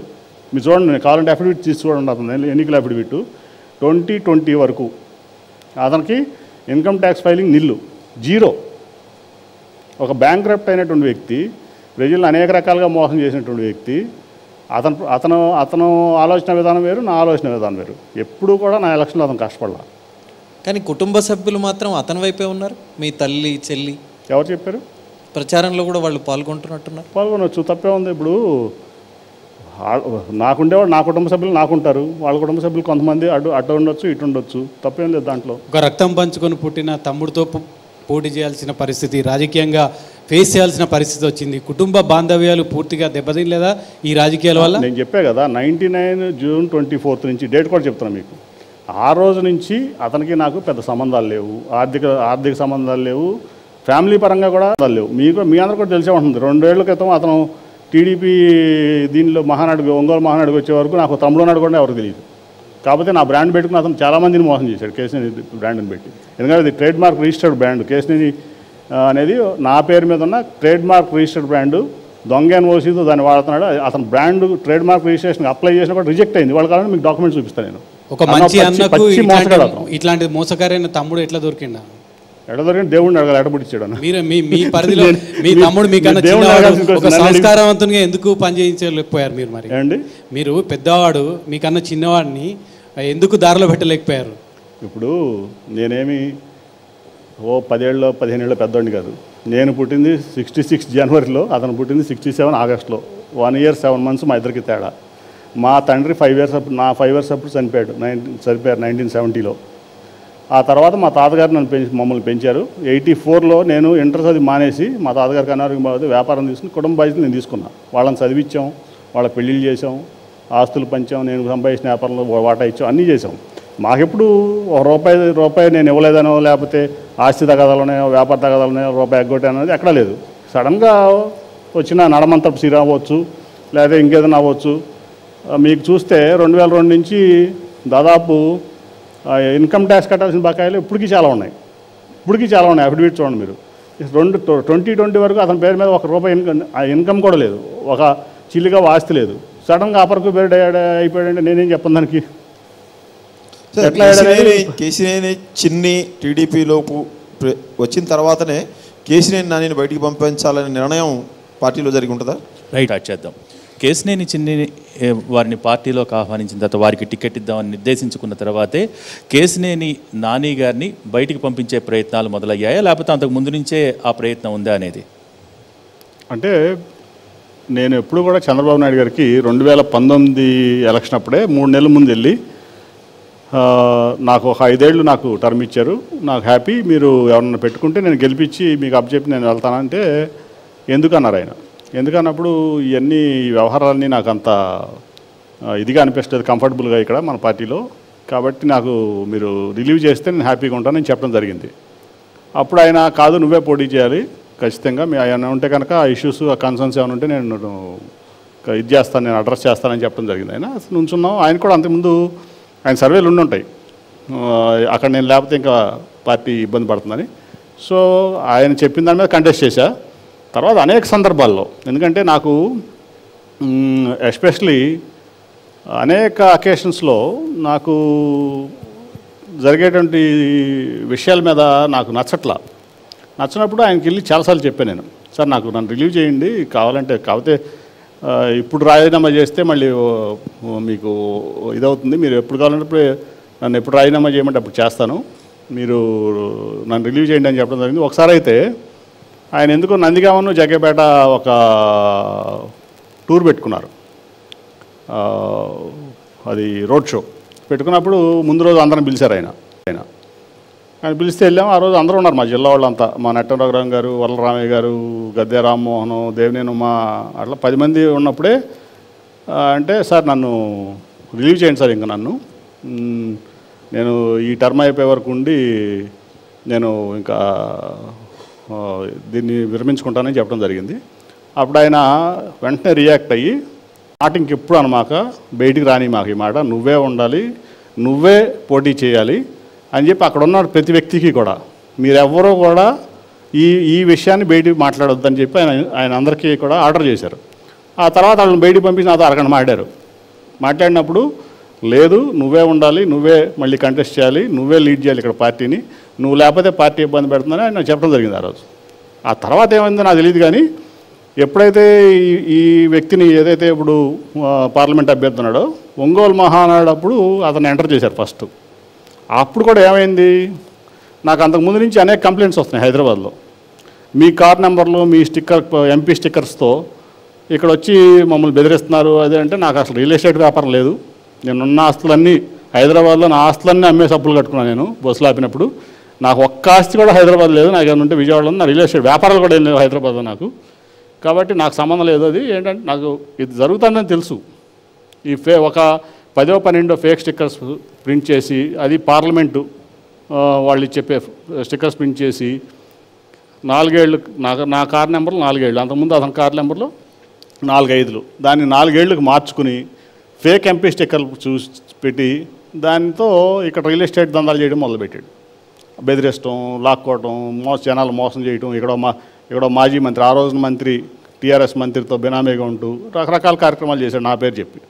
సో ఆ ప్రాసెస్లో ఆ రోజు ఫేక్ ఎంపీ స్టిక్కర్తో ఆ రోజు కార్లు అయింది. ఆ రోజే నేను అతను వస్తున్నాడని తెలిసి నేను ఆ రోజు ఒంగోలు మహానాడికి వెళ్ళా నేను కావాలని చెప్పి, ఎందుకంటే అతను చేర్చుకునేటట్టయితే నేను ఆ పార్టీలో కంటిన్యూ అవ్వడం నాకు ఇష్టం లేదు.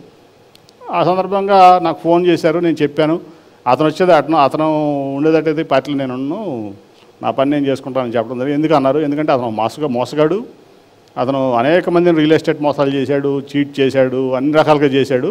అతనితో కలిసి పనిచేసే పరిస్థితి నాకు ఉండదు, మీ డెసిషన్ మీరు తీసుకోండి, నా డెసిషన్ నేను తీసుకుంటాను అని చెప్పినప్పుడు కూడా నన్ను మభ్యపెట్టారు చంద్రబాబు నాయుడు గారు. సరే తర్వాత ఆయన పరిణామంలో ఆయన అరెస్ట్ అయ్యారు, రకరకాల కారణాలు. సో నాకు ఎప్పుడు కూడా అతను పార్టీలో ఉంటే ఏ స్థాయిలో ఉన్నా నాకు అతని పార్టీలో ఉంటే కనుక నేను విరమించుకోవడానికి నేను రెడీగా ఉన్నా. కేసులో ఉన్నోళ్ళు, మోసాలు చేసేవాళ్ళు చిన్ని ఒకడే ఉన్నాడు సార్ టీడీపీలో. అంటే మీరు అబ్జర్వ్ చేస్తే అతను నా కుటుంబ సభ్యుడు, నా తమ్ముడు. సో అనవసరమైనటువంటి ఎంబ్రాస్మెంటు, అతనికి ఎంబ్రాస్మెంట్, నాకు ఎంబ్రాస్మెంట్, పార్టీకి ఎంబ్రాస్మెంట్. సో దానికంటే వాళ్ళు అతన్ని అంటే ఇప్పుడు అతనికి లోకేష్కి వేవ్ లెంత్ మ్యాచ్ అయి ఉండొచ్చు. లోకేష్ పెద్ద మోసగాడు, అతను మోసగాడు. సో ఇక్కడన్నా అతని బినామీ గారు నెక్స్ట్ ఫ్యూచర్లో అతను పనికి వస్తాడు అనుకున్నాడో ఏమనుకున్నాడో నాకు తెలియదు లోకేష్. సరే ఏదైనా కానీ అతనున్న పరిస్థితుల్లో నాకు వద్దు అనుకున్నా. ఏదైతే అవసరమైతే ఇండిపెండెంట్గా పోటీ చేద్దాం, ఎందుకంటే ఆయన నన్ను ఉండమంటున్నాడు, నువ్వే పోటీ చేయాలంటున్నాడు. అట్లా అట్ ది సేమ్ టైం చేసే చర్యలేమో వేరే రకంగా ఉంటున్నాయి. అక్కడికి 2 years నేను ఓపిక పెట్టా. ఎందుకంటే వాళ్ళు నాకు చెప్పింది ఏంటంటే, నేనే చంద్రబాబు నాయుడు గారి దగ్గర ఈ ఇష్యూ నేను ఎప్పుడు బ్రింగప్ చేయలేదు, లేకపోతే లోకేష్ దగ్గర లోకేష్తో ఇప్పుడు మాట డిస్కస్ చేసేవాడిని కదండి, చేయలేదు. కానీ నాకు జరుగుతున్న పరిణామాలు నాకైతే కొంచెం ఎంబ్రాస్మెంట్గానే ఉన్నాయి. సో అటువంటి పరిస్థితుల్లో అతనికి నాకు వచ్చినటువంటి మాట ఏంటంటే, అతను ఓన్లీ సేవా కార్యక్రమాలు చేసుకుంటానన్నాడు. చేసుకోమన్నాం. దానికి ఎంపీ సీటుకి సంబంధం లేదు. అతని పార్టీలో ఏ వ్యవహారాలు అతను ఇన్వాల్వ్మెంట్ ఉండదు అని నాకు చెప్పేవాళ్ళు మధ్యవర్తులు చెప్పారు. సో అటు జరిగింది. తర్వాత ఆటోమేటిక్గా ఇప్పుడు ఈ పరిణామాలన్నీ జరిగినాయి. ఇంకా వాళ్ళే బయటికి వెళ్ళిపోమని బయటకు వచ్చారు. కానీ కేశినేని చిన్ని టీడీపీలో ఉన్నటువంటి సీనియర్ నేతలందరినీ కూడా ఏకతాటి మీదకి తీసుకొచ్చారు, కానీ ఆ పని మీరు చేయలేకపోయారు. అందుకే సీనియర్లందరూ కూడా మీ మీద గురుగా ఉన్నారనేది కూడా టీడీపీలో నేనే వాళ్ళందరినీ దూరం పెట్టే దాంట్లో కరెక్ట్. ఇప్పుడు నేను చంద్రబాబు గారికి చెప్పా, ఇటువంటి అంటే మీరు అడగొచ్చు 14 to 19 ఏమైంది. నాకంటే ముందు నుంచి వాళ్ళ పార్టీలో ఉన్నారు అక్కడ ఉన్నటువంటి వ్యక్తులు. కాల్మనీ వ్యాపారులు ఉన్నారు, బ్రోతల హౌస్లు నడుపుకుంటున్నారు, ప్యాకెట్ క్లబ్లు నడుపుకుంటున్నారు. తర్వాత 19లో అట్లీస్ట్ 19లో వాళ్ళ మొత్తం పార్టీ ఓడిపోయి నేను గెలిచినప్పుడు అట్లీస్ట్ క్లీనప్ చేసుకుంటే పార్టీని నాలాంటి వ్యక్తులకి కంఫర్ట్ ఉంటుందని అనుకున్నాం. నేను వాళ్ళని దూరం పెట్టిన మాటకు వాస్తవం. ఎందుకంటే వాళ్ళ సమాజానికి కానీ ప్రజాసేవకానికి పనికొచ్చే వ్యక్తులు కాదు. అటువంటి వ్యక్తులు ఎన్టీ రామారావు పెట్టిన పార్టీలో ఉండటం, అది ఈ టైంలో ఉండటం నాకు ఇష్టం లేదు.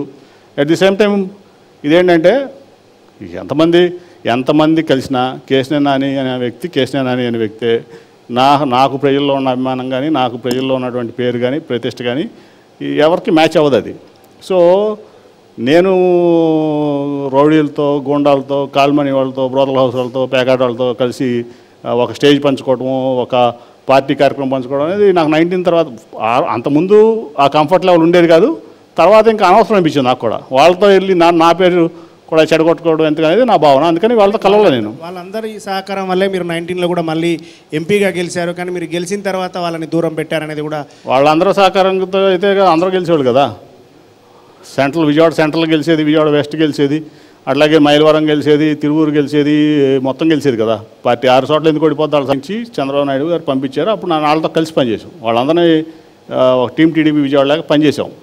సరే ఆ తర్వాత అయినా గవర్నమెంట్ వచ్చిన తర్వాత మారుతారనుకున్నాం, మారలేదు. అది చంద్రబాబు నాయుడు గారు ముఖ్యమంత్రిగా ఉన్నాడు. అవన్నీ చంద్రబాబు నాయుడు గారు చూసుకోవాల్సిన విషయాలు, నేను కాదు. ఎవరు పార్టీలో ఉండాలి, ఎవరు పార్టీలో లేదు, పార్టీ అధ్యక్షుడు లేకపోతే వాళ్ళు చూసుకోవాల్సిన.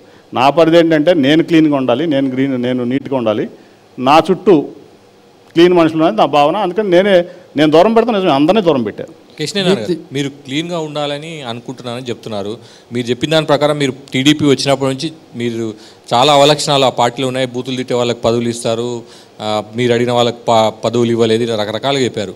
పార్టీ నుంచి వాళ్ళు గెంటేసే వరకు మీరు ఎందుకు ఆ పార్టీలో ఉన్నారు? ఏమైనా స్వార్థం ఉందా దాంట్లో ఉండడానికి, కొనసాగడం? కదా నేను చంద్రబాబు గారికి అనేక సందర్భాల్లో చెప్పా, నన్ను రిలీవ్ చేయండి అన్న. ఒకప్పుడేమో బై ఎలక్షన్ వస్తుంది కాబట్టి నేను కూడా, ఎందుకంటే నేను అంత ఇప్పుడు బై ఎలక్షన్ తీసుకొచ్చి పార్టీని ఇబ్బంది పెట్టే పరిస్థితి నాకు లేదు. ఎందుకంటే మీరు చెప్పినట్టు 2 సార్లు సరే ఇవ్వాల్సిన పరిస్థితుల్లో అట్లా వచ్చినాయి కాబట్టి ఇచ్చారా, లేదా ఇంకో పరిస్థితులు ఇచ్చారు. 2014లో కూడా నాతో పని చేయించుకుని అన్నీ చేసి నాకు టికెట్ ఎక్కడదామని చూశాడు చంద్రబాబు నాయుడు గారు. అయినా కూడా పరిస్థితులు ప్రజలు కానీ ఈయనకి అన్యాయం చేస్తే అక్కడ రెవల్యూషన్ వస్తుంది అనుకున్నా 14లో ఇచ్చాడు. 19లో కూడా కంపల్సరీ ఇచ్చారు తప్ప రెండోది లేదు. సరే ఎనీవే ఇచ్చారు కాబట్టి నేనున్న పార్టీలో ఆ పార్టీని బై ఎలక్షన్ తీసుకొచ్చి ఇబ్బంది పెడతాం ఇష్టం లేక నేను కంటిన్యూ అయ్యా. మీ తమ్ముడు ద్వారా మీకు చెక్ పెట్టి పార్టీ మిమ్మల్ని బయటికి పంపించింది అనుకోవచ్చా? మీ క్వశ్చన్. మీ తమ్ముడి ద్వారా మీకు చెక్ పెట్టి పార్టీ మిమ్మల్ని బయటికి పంపించింది అనుకోవచ్చా? మా తమ్ముడా?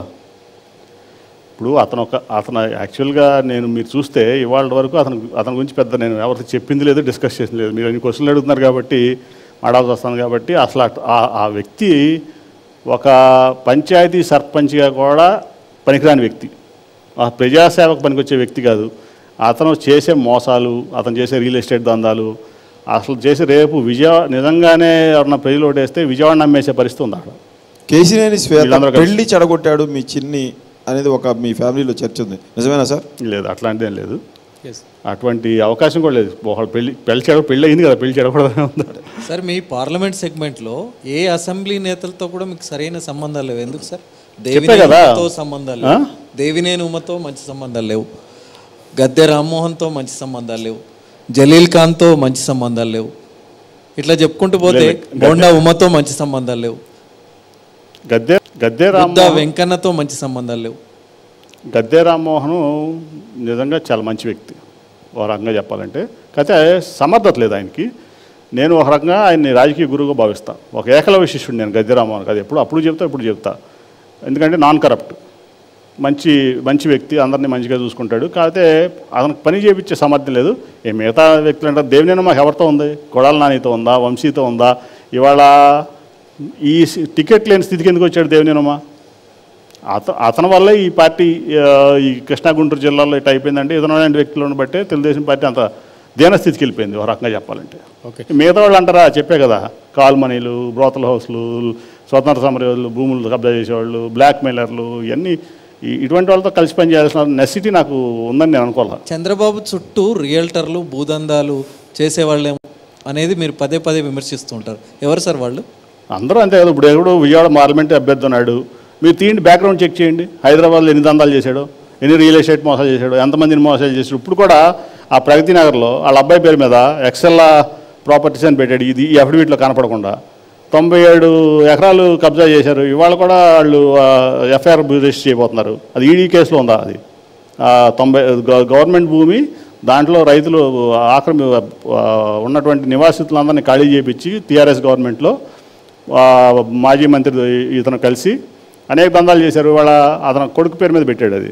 అట్లాగే అనేక మందికి నేను కేశినేని డెవలపర్స్ నాది అంటే కేశినేని నాని గారి సంస్థ అన్నట్టు దాంట్లో ప్రీ-లాంచ్ ఆఫర్లో డబ్బులు తీసుకుని ఇతను కేశినేని డెవలపర్స్ పేరు మీద G+1 బిల్డింగ్ కట్టడం హైదరాబాద్ కానీ అక్కడ ఈ ప్రపంచంలో ఎక్కడ చూపిస్తుంది నాకు. అట్లా ప్రీ-లాంచ్ ఆఫర్లు డబ్బులు తీసుకుని తెలంగాణ రెరా కొన్ని కోట్లు ఫైన్ వేసింది కేశినేని డెవలపర్స్కి. మీకు కావాలంటే రికార్డెడ్ డాక్యుమెంట్ ఇస్తాను నేను. మీ పత్రికలో కూడా అది రిపోర్ట్ అయింది. సో అతను పచ్చి మోసగాడు.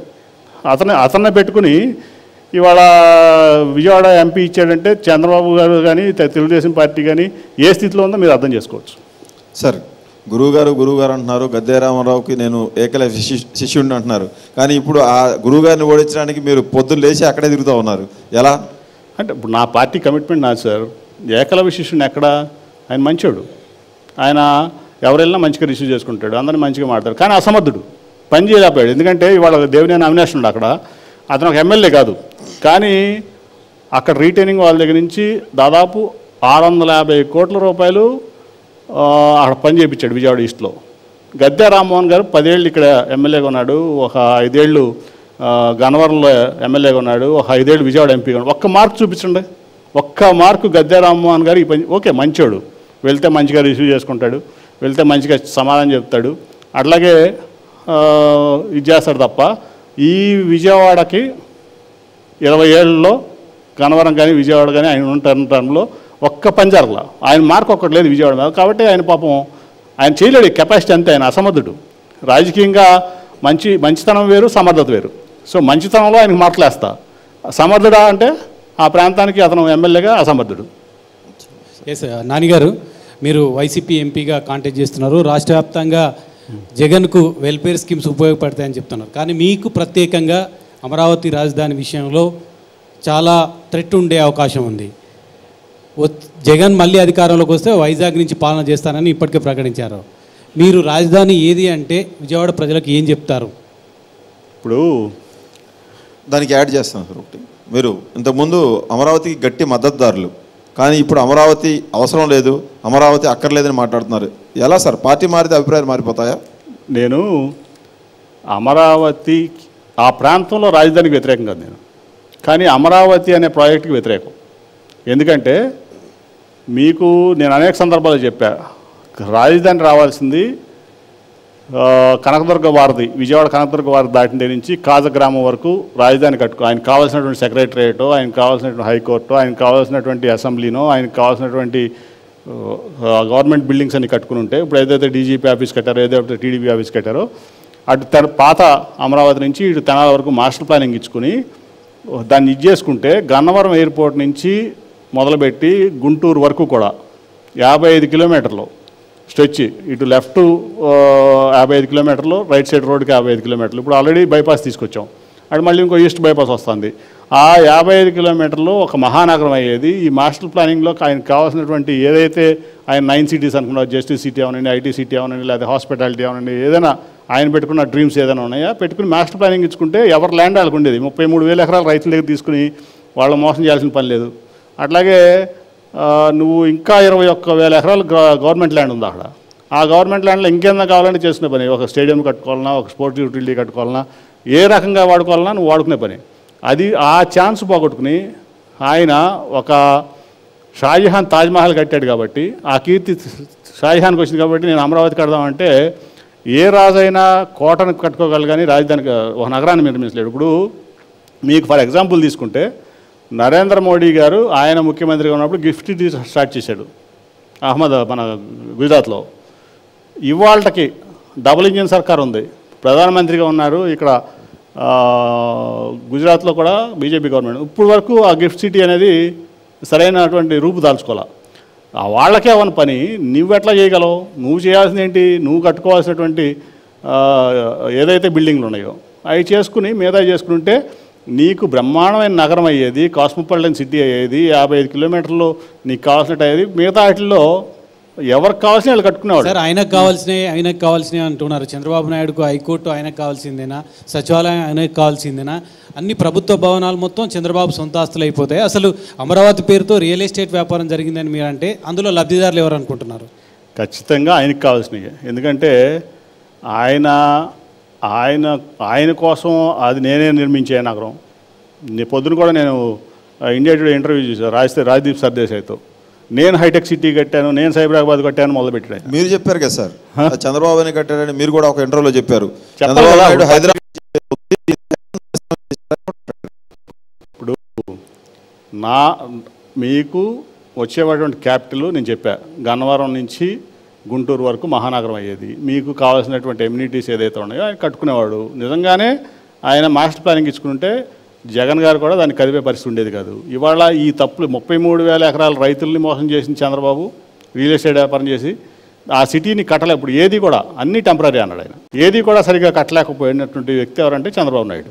కాబట్టి అక్కడ రాజధాని వచ్చే అవకాశం ఆయన చేతులారా రాజధాని పెట్టింది ఆయనే, పాటు చేసుకుంది కూడా ఆయనే. ఆయన ఓవర్ అంబిషన్స్కి వెళ్ళి, ఆయన కీర్తికాంక్షకి వెళ్ళి ఆ మొత్తం ఉన్నటువంటి ఏరియాని చెడగొట్టాడు. దాంతోపాటు ఏం చేశాడు, గుంటూరుకు కానీ విజయవాడకు కానీ 100 కోట్లు డెవలప్మెంట్కి ఇవ్వకుండా చేశాడు. ఎందుకంటే ఈ పాత సిటీలకు ఉండాలి, ఈ 29 గ్రామాల్లో రియల్ ఎస్టేట్ పెరగాలి ఆయన ఉద్దేశం. ప్లస్ కృష్ణా జిల్లాలో, గుంటూరు జిల్లాలో మొత్తం గ్రీన్ బెల్ట్ చేసి రైతులందరూ పొట్టగొట్టాడు, అమ్ముకోనికుండా చేశాడు, లేకపోతే అవసరాలకి దాన్ని అందుబాటులో లేకుండా చేశాడు. కాబట్టి కృష్ణా జిల్లాలో, గుంటూరు జిల్లాలో అంత ఘోరంగా పార్టీ ఓడిపోయిందంటే రాజధాని ఇచ్చిన తర్వాత కూడా అది కేవలం చంద్రబాబు నాయుడు గారి యొక్క తప్పే. ఆ ఎమ్మెల్యేల గురించి కూడా మీరు మాట్లాడారు. 33 మంది ఎమ్మెల్యేలు ఈ గుంటూరు జిల్లా, కృష్ణా జిల్లాలో ఉంటారు. వాళ్ళు వైసీపీ ఎమ్మెల్యేల వైఖరి ఏంటో తెలుసుకోవాలి. అమరావతికి అండగా ఉంటారా, అండగా ఉండరా, ఉండకపోతే తరిమి కొడతారు వాళ్ళని కూడా మీరు ఒక మీటింగ్లో మాట్లాడారు. రకరకాలు మాడుతూ ఉంటాం. పార్టీ చెప్పే కదా, పార్టీ లైన్లో కొన్ని మాడాల్సి వస్తుంది, మాడతాం. కానీ మొదటి నుంచి మీరు చూస్తే కనుక నేను మా వాళ్ళు కూడా చాలామంది చెప్పాను, మీరు ఇన్వెస్ట్ చేయొద్దు అక్కడ అమరావతిలో, మీరు ఫెయిల్, మీరు ఇబ్బంది పడతారు. ఒకవేళ మీకేమన్నా అంత అమరావతిలో మేము మిస్ అవుతున్నాం అనుకుంటే కనుక అప్పు చేసి చేయొద్దు, మీరు సొంత డబ్బులు ఉంటే పార్క్ చేసుకోండి అని నేను చెప్పడం జరిగింది. ఎప్పుడు నేను అమరావతికి ఎప్పుడు వ్యతిరేక, మీరు కావాలంటే అమరావతి రైతులు కూడా అడగచ్చు. ఈ ఇష్యూ జరిగిన తర్వాత అమరావతి రైతులు నా దగ్గరికి వచ్చినప్పుడు కూడా చెప్పాను, నేను ఈ ప్రాజెక్ట్కి వ్యతిరేకం, కాకపోతే పార్టీ పాలసీగా నేను పార్టీ మెంబర్గా, పార్టీ ఎంపీగా నేను దాన్ని సపోర్ట్ చేయాలి కాబట్టి సపోర్ట్ చేస్తాను. అంతే తప్ప నేనైతే పర్సనల్గా అమరావతి అనే ప్రాజెక్ట్కి వ్యతిరేకం. రాజధాని ఇక్కడ రావాలి, కానీ అమరావతి అనే చంద్రబాబు నాయుడు గారు ఒక డ్రీమ్ ప్రాజెక్ట్ అది ఆయన dream which has to be turn into reality. కాకపోతే విజయవాడ, గుంటూరు అనేది దే ఆర్ రియాలిటీ, వాటిని డెవలప్ చేసుకోవాలి ఆయన. ఎన్నికల్లో ప్రభావం చూపదంటారా మీకు? ఇప్పుడు అమరావతి రాజధాని వద్దంటున్నారు, వైసీపీ విధానం కూడా అదే. కాబట్టి ఎన్నికల్లో మీ గెలుపోవటంల మీద ప్రభావం చూపే అవకాశం లేదా? మొత్తం కమ్మ సామాజిక వర్గం మొత్తం ఈరోజు నానికి వ్యతిరేకంగా ఉందని చెప్తున్నారు. ఇప్పుడు ఒక సామాజిక వర్గం ఓటేస్తేనో, ఒక సామాజిక వర్గం వ్యతిరేకిస్తేనో ఎమ్మెల్యేలో, ఎంపీలో, లేకపోతే ప్రధానమంత్రులు, ముఖ్యమంత్రులు అవ్వాలంటే అది కష్టం. సో అన్ని సామాజిక వర్గాలు మనం సపోర్ట్ చేయాలి, అన్ని సామాజిక వర్గాలని బ్యాలెన్స్ చేసుకోవాలి మేము కూడా. అట్ ది సేమ్ టైం రాజధాని అంటున్నారు చూసారా, ఇప్పుడు రాజధాని ఎవరికి అవసరం? ఈ 29 ఎకరాల రాజధాని ఎవరికి అవసరం? అక్కడ భూములు కొనుక్కున్న వాళ్ళు అక్కడ రాజధాని కావాలి. నేననేది ఏంటి, నువ్వు రాజధాని కట్టు, కాజగ్రామం నుంచి వారధి వరకు కట్టంటున్నావు. ఎందుకు కట్టలేదు నువ్వు? ఎందుకు నువ్వు ఓవర్ అంబిషన్కి వెళ్ళావు? ఎవరి కోసం వెళ్ళావు? నీ అత్యాశ ఏంటి? నీ దురాశ ఏంటి? ఎందుకు నువ్వు వచ్చిన రాజధాని ఆ ప్రాంతానికి వచ్చిన అవకాశాన్ని నువ్వు చెడగొట్టావు? చంద్రబాబు గారు ఎందుకు చెడగొట్టాడు? ఆయన ఆ రోజే పర్మనెంట్ బిల్డింగ్లు కట్టి ఆయన మొత్తం పూర్తి చేసి ఉంటే 5 ఏళ్లలో ఎందుకు మార్చేవాడు జగన్ గారు? ఎట్లా మార్చగలిగేవాడు? నువ్వు చేసే పనులన్నీ జగన్ గారిని ఇంకోళ్ళు నిందిస్తే ఉపయోగం ఏంటి? నీ ఓవర్ అంబిషన్ వల్ల, నీ అత్యాశ వల్ల, నీ దురాశ వల్ల నువ్వు అక్కడ ఏదో లాభం చేకూర్చుకోవాలి నా కుటుంబానికి, నాకు నా చుట్టూ ఉన్న వాళ్ళకి అని చెప్పి చేసినటువంటి పనుల్లో ఇవాళ ఆ ప్రాంతం నష్టపోయింది. దాంట్లో అందరూ అనుకుంటారు. అయినా కానీ ఆ 29 గ్రామాల్లో ఉన్నటువంటి భూములు ఉన్నోళ్ళు, లేకపోతే సైట్లు ఉన్నోళ్ళు, ప్లాట్లు ఉన్నోళ్ళు వాళ్ళు బాధపడుతున్నారు తప్ప మిగతా మొత్తం కమ్మ సామాజిక వర్గం ఏమి అమరావతిలో ఇన్వెస్ట్ చేయాల.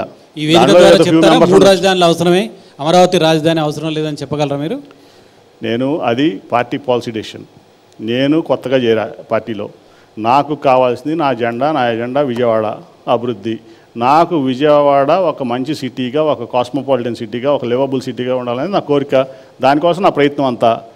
మీరు రాజధాని ఎక్కడ పెడతారు, రాజధాని ఎక్కడ నుంచి ఉంచుతారా, తీసేస్తారా, అన్నీ పాలసీ డెసిషన్ జగన్ గారు పార్టీలో ఉన్నటువంటి మెయిన్ కోర్ గ్రూప్ తీసుకోవాల్సినటువంటి డెసిషన్ అది. నాకు కావాల్సింది నా విజయవాడ డెవలప్మెంట్. దానికి నాకు జగన్ గారు హామీ ఇచ్చారు. చంద్రబాబు నాయుడు గారు 2014 నుంచి 19 వరకు ముఖ్యమంత్రి ఉన్నాడు. 100 కోట్లు కూడా విజయవాడ నగరానికి ఏమీ చేయలేదు. నాకున్న పరిచయాలతో నేను సెంటర్ నుంచి తీసుకున్న ఫ్లైఓవర్లో ఉండండి, ఇన్ఫ్రాస్ట్రక్చర్ అవ్వండి, ఎయిర్పోర్ట్లో ఉండండి, అంతవరకే చేసినావు. 100 కోట్లు కూడా ఆయన ఇప్పుడు విజయవాడ నగరానికి ఇవ్వలేదు. దాన్ని చాలా నెగ్లెక్ట్ చేశాడు ఆయన. ఆ బాధ అందరిలో ఉంది. విజయవాడ నగరాన్ని ప్రేమించేవాళ్ళు కానీ, విజయవాడ నగరంలో పుట్టి పెరిగిన వాళ్ళు కానీ అందరికీ ఉంది. ఓన్లీ అమరావతి ఇన్వెస్ట్ చేసుకున్న వాళ్ళకి ఉండొచ్చు కానీ అమరావతి మీద ప్రేమ నాకు తెలిసి అక్కడ ఎవరో పెద్ద సెంటిమెంట్ లేదు. కాకపోతే ఇవన్నీ పాలసీ డెసిషన్స్. ఆ పాలసీ డెసిషన్లో నేను భాగం కాదు. ఆ రోజు భాగం కాదు, ఈ రోజు భాగం కాదు. కాబట్టి ఆ క్వశ్చను రాజధాని ఎక్కడ పెడతారు, ఎక్కడ పెట్టరు అనేది నా సబ్జెక్ట్ కాదు. ప్లస్ నాకైతే ఈ ప్రాంతంలో రాజధాని ఉండేది బలమైన కోరిక. కాదు చెడగొట్టింది కూడా చంద్రబాబు నాయుడు గారే. ఆ రాజధాని ఇక్కడ లేకుండా చేసింది కూడా ఆ తప్పు గ్యారంటీగా చంద్రబాబు నాయుడు గారితే. రైట్. నాని గారు, నా విజయవాడ అంటున్నారు. నా విజయవాడ అనే కేసుని నాని అసలు విజయవాడకు వ్యక్తిగతంగా ఏం చేశారు? ఓ షార్ట్ బ్రేక్ తర్వాత దానికి సంబంధించి వివరాలు తెలుసుకుందాం. మీరు పదే నా విజయవాడ బాగుపడాలి, నా విజయవాడ అభివృద్ధి చెందాలి అంటున్నారు. కేసుని నాని విజయవాడకు చేసిందేంటి? దానికి ఎక్స్టెన్షన్గా విజయవాడని పెద్ద పల్లెటూరు అని కూడా పిలుస్తూ ఉండేవాళ్ళు గతంలో, మీకు తెలిసే ఉంటుంది. డ్రాస్టిక్ చేంజ్ అనేది, విజయవాడలో డ్రాస్టిక్ చేంజ్ అనేది టీడీపీ హయాంలో వచ్చింది కాదా? ఏం సమాధానం చెప్తారు? నేను అదే ఇంత ముందు చెప్పింది. చంద్రబాబు నాయుడు ముఖ్యమంత్రిగా రాష్ట్ర ప్రభుత్వ ఖజానా నుంచి 100 కోట్లు కూడా ఎక్సెప్ట్ పుష్పాలు అప్పుడు తప్ప విజయవాడకి ఇచ్చింది లేదు. ఏదైనా కానీ విజయవాడ అంటే టీడీపీ అయినా ఇంకోడని కాదు, బిఫోర్ నాని ఆఫ్టర్ నాని. ఇవాళ కనకదుర్గ ఫ్లైఓవర్ అయినా, బెంజ్ సర్కిల్ ఫ్లైఓవర్ అయినా, వాళ్ళ స్టామ్ వాటర్ డ్రైనేజ్ అయినా, ఎయిర్పోర్ట్ అయినా. యాక్చువల్గా ఎయిర్పోర్ట్ కూడా చంద్రబాబు నాయుడు గారు నాగార్జున యూనివర్సిటీ దగ్గర 5,000 ఎకరాలు కట్టుకోవాలని ఆయన కోరిక, గ్రీన్ఫీల్డ్ ఎయిర్పోర్ట్. అటువంటిది అది లేట్ అవుతుంది సార్. ముందు ఇది గన్నవరం బస్ స్టాండ్ కంటే హీనంగా ఉంది ఇప్పుడు మన విజయవాడ ఎయిర్పోర్ట్. దాన్ని డెవలప్ చేసుకోవాలి. మంత్రి గారు కూడా మన మంత్రి గారే కదా అంటే ఆయనకి 3 నెలలు పట్టింది డైజెస్ట్ చేసుకోండి నా ప్రెషర్ని. తర్వాత ఇది చేసినప్పుడు కొంతమంది నాకు ఆ రోజు సపోర్ట్గా నిలబడ్డారు. సక్సెస్ 1,000 కోట్ల రూపాయలు ఇవాళ డెవలప్మెంట్ ఎయిర్పోర్ట్కి వస్తుంది. కోడెఫ్ ఎయిర్పోర్ట్గా అది బ్రహ్మాండమైనటువంటి ఎయిర్పోర్ట్ అవుతుంది. ఇవాళ పనులు కూడా అవుతున్నాయి. ఇంకా కొత్త టెర్మినల్ కూడా ఇంకా 5-6 మంత్స్తో ఓపెన్ అవుతుంది. అంటే కరోనా వచ్చి లేట్ అయింది, అది లేకపోతే ఈ బడికి అయిపోయేది. సో ఎయిర్పోర్ట్ అనేది ఒక నెక్స్ట్ 25-30 ఇయర్స్ వరకు కూడా ఆ ప్యాసింజర్ కెపాసిటీకి సరిపడా ఉంది. ఎందుకంటే ఇప్పుడు ఉన్న బాంబే ఎయిర్పోర్టు 1,300 ఎకరాల్లో ఉంది ప్రజెంట్ బాంబే ఆపరేషన్. దాంట్లో పర్ అవర్ ల్యాండింగ్స్ టేకాఫ్స్ కలిపి 52 జరుగుతూ ఉన్నాయి ఇప్పటికి. సో మన ఎయిర్పోర్ట్ వాళ్ళు ఆల్రెడీ 1,300 ఏకర్స్లో ఉంది. దానికి కావాల్సిన నెక్స్ట్ 30-40 ఇయర్స్కి కూడా విజయవాడకు సరిపడే ఎయిర్పోర్ట్ ఆల్రెడీ ఇంకా నెక్స్ట్ 6 మంత్స్లో మనకు అందుబాటులోకి వస్తుంది. ఎయిర్పోర్ట్ ప్రాబ్లం లేదు, కనెక్టివిటీ ప్రాబ్లం లేదు. సో ఢిల్లీకి కనెక్టివిటీ ఉంది, చెన్నై ఉంది, బెంగళూరు ఉంది, అట్లాగే వాళ్ళ ఇంటర్నేషనల్ ఫ్లైట్స్ కూడా నడుస్తున్నాయి. సో ఆ ఎయిర్ కనెక్టివిటీ వచ్చేసింది. మంచి ఎయిర్పోర్ట్ ఫెసిలిటీ వస్తుంది, ఇన్ఫ్రాస్ట్రక్చర్ బైపాస్లు వచ్చినాయి, ఇంకా అన్ని రకాలైనటువంటి. ఇప్పుడు ఈ మధ్యకాలంలో ఈ టర్మ్లో నేను చేసినటువంటి గ్రేట్ అచీవ్మెంట్ ఏంటంటే గడ్కరీ గారిని ఒప్పించుకుని Vijayawada to Nagpur greenfield express కొత్తది స్ట్రైట్ రోడ్ అనమాట, యాక్సెస్ కంట్రోల్. మీకు 500 కిలోమీటర్లు, 470 కిలోమీటర్లు యాక్చువల్గా నాగ్పూర్ నుంచి విజయవాడకి ఒక 6 గంటల్లో వచ్చేటువంటి హైవే రెడీ అవుతుంది. ఆల్రెడీ వర్క్ స్టార్ట్ అయింది, 1 ఇయర్లో అది రెడీ అవుతుంది. అట్లా అదే ఇప్పుడు బందర్ పోర్ట్కి, నాగపూర్ నుంచి బందర్ పోర్ట్కి కానీ అది ఢిల్లీ వరకు కూడా ఇవాళ విజయవాడకి కనెక్టివిటీ దాదాపు ఇప్పుడు 18 గంటల్లో విజయవాడ నుంచి ఢిల్లీ వెళ్ళొచ్చు ఆ రోడ్ రెడీ అయితే. నాగపూర్ అయితే 6 గంటలు వెళ్ళిపోవచ్చు. అట్లాగే పోర్ట్ కనెక్టివిటీ కూడా ఇంతకుముందు Nagpur to nearest port Mumbai JNPT port, దానికి 920 కిలోమీటర్లు. ఇవాళ బందర్ పోర్ట్ కూడా జగన్మోహన్ రెడ్డి గారు రెడీ చేస్తున్నారు. అది రెడీ అయితే నాగపూర్ నుంచి ఏ కంటైనర్ రావాలన్నా లారీ రావాలన్నా మీకు 600 కిలోమీటర్లో బందర్ పోర్ట్లో ఉంటుంది. కానీ అల్టిమేట్గా సక్సెస్ అయిన ప్రాజెక్ట్స్ అన్నీ కూడా మీ అకౌంట్లో వేసుకుని ఫెయిల్యూర్స్ ఏమన్నా జరుగుంటాయంటే ఆలస్యమైన కనకదుర్గ ఫ్లైఓవర్ కానీ ఇటువంటివన్నీ టీడీపీ అకౌంట్లో వేస్తున్నారు. లేదు, కనకదుర్గ ఫ్లైఓవర్ నా అకౌంటే. ఎందుకంటే చంద్రబాబు నాయుడు అది 9 నెలలు అవుతున్నారు. నేను చెప్పా, ఇప్పుడు ప్రతిదానికి ఒక ప్రాసెస్ ఉంటుందండి, 3.5 ఏళ్ళు పడుతుంది ఇది. ఎందుకంటే మీకు చెప్పాలంటే ఒక ఉమెన్ కన్సీవ్ అయినప్పుడు 9 మంత్స్ పడుతుంది డెలివరీకి. ముందు అయితే ప్రీమెచ్యూర్ బేబీ అంటారు. సో దీనికి ఒక ప్రాసెస్ ఉంటుంది, 3.5 years పడుతుంది. నేను మొదటి రోజు చెప్తున్నాను. మీరు అక్కడ మీకు రాజగోపాల్ అని చెప్తారు కదా కనకదుర్గ ఫ్లైఓవర్, ఆయన అసాధ్యం అన్నాడు. ఆడ కడతాం, నేను దాన్ని సుసాధ్యం చేసి చూపించా. ఆయన కట్టలేము ఇక్కడ ఫ్లైఓవర్, అసలు ఫ్లైఓవర్ అవ్వదని చెప్పాడు ఆయన ఇక్కడ. కేసినేని గారు, వైసీపీలో మీరు 3 అసెంబ్లీ టికెట్లు అడిగినట్టున్నారు, ఒక్కటే వచ్చినట్టుంది స్వామిదాస్. లేదు, అసలు నేనేమి అడగలా. నేను కూతురుకి అడిగారు, 1 టౌన్కి అడిగారు, తిరువూరుకి అడిగారు. లేదు, అసలు తిరువూరు కూడా నేను అడిగింది కాదు.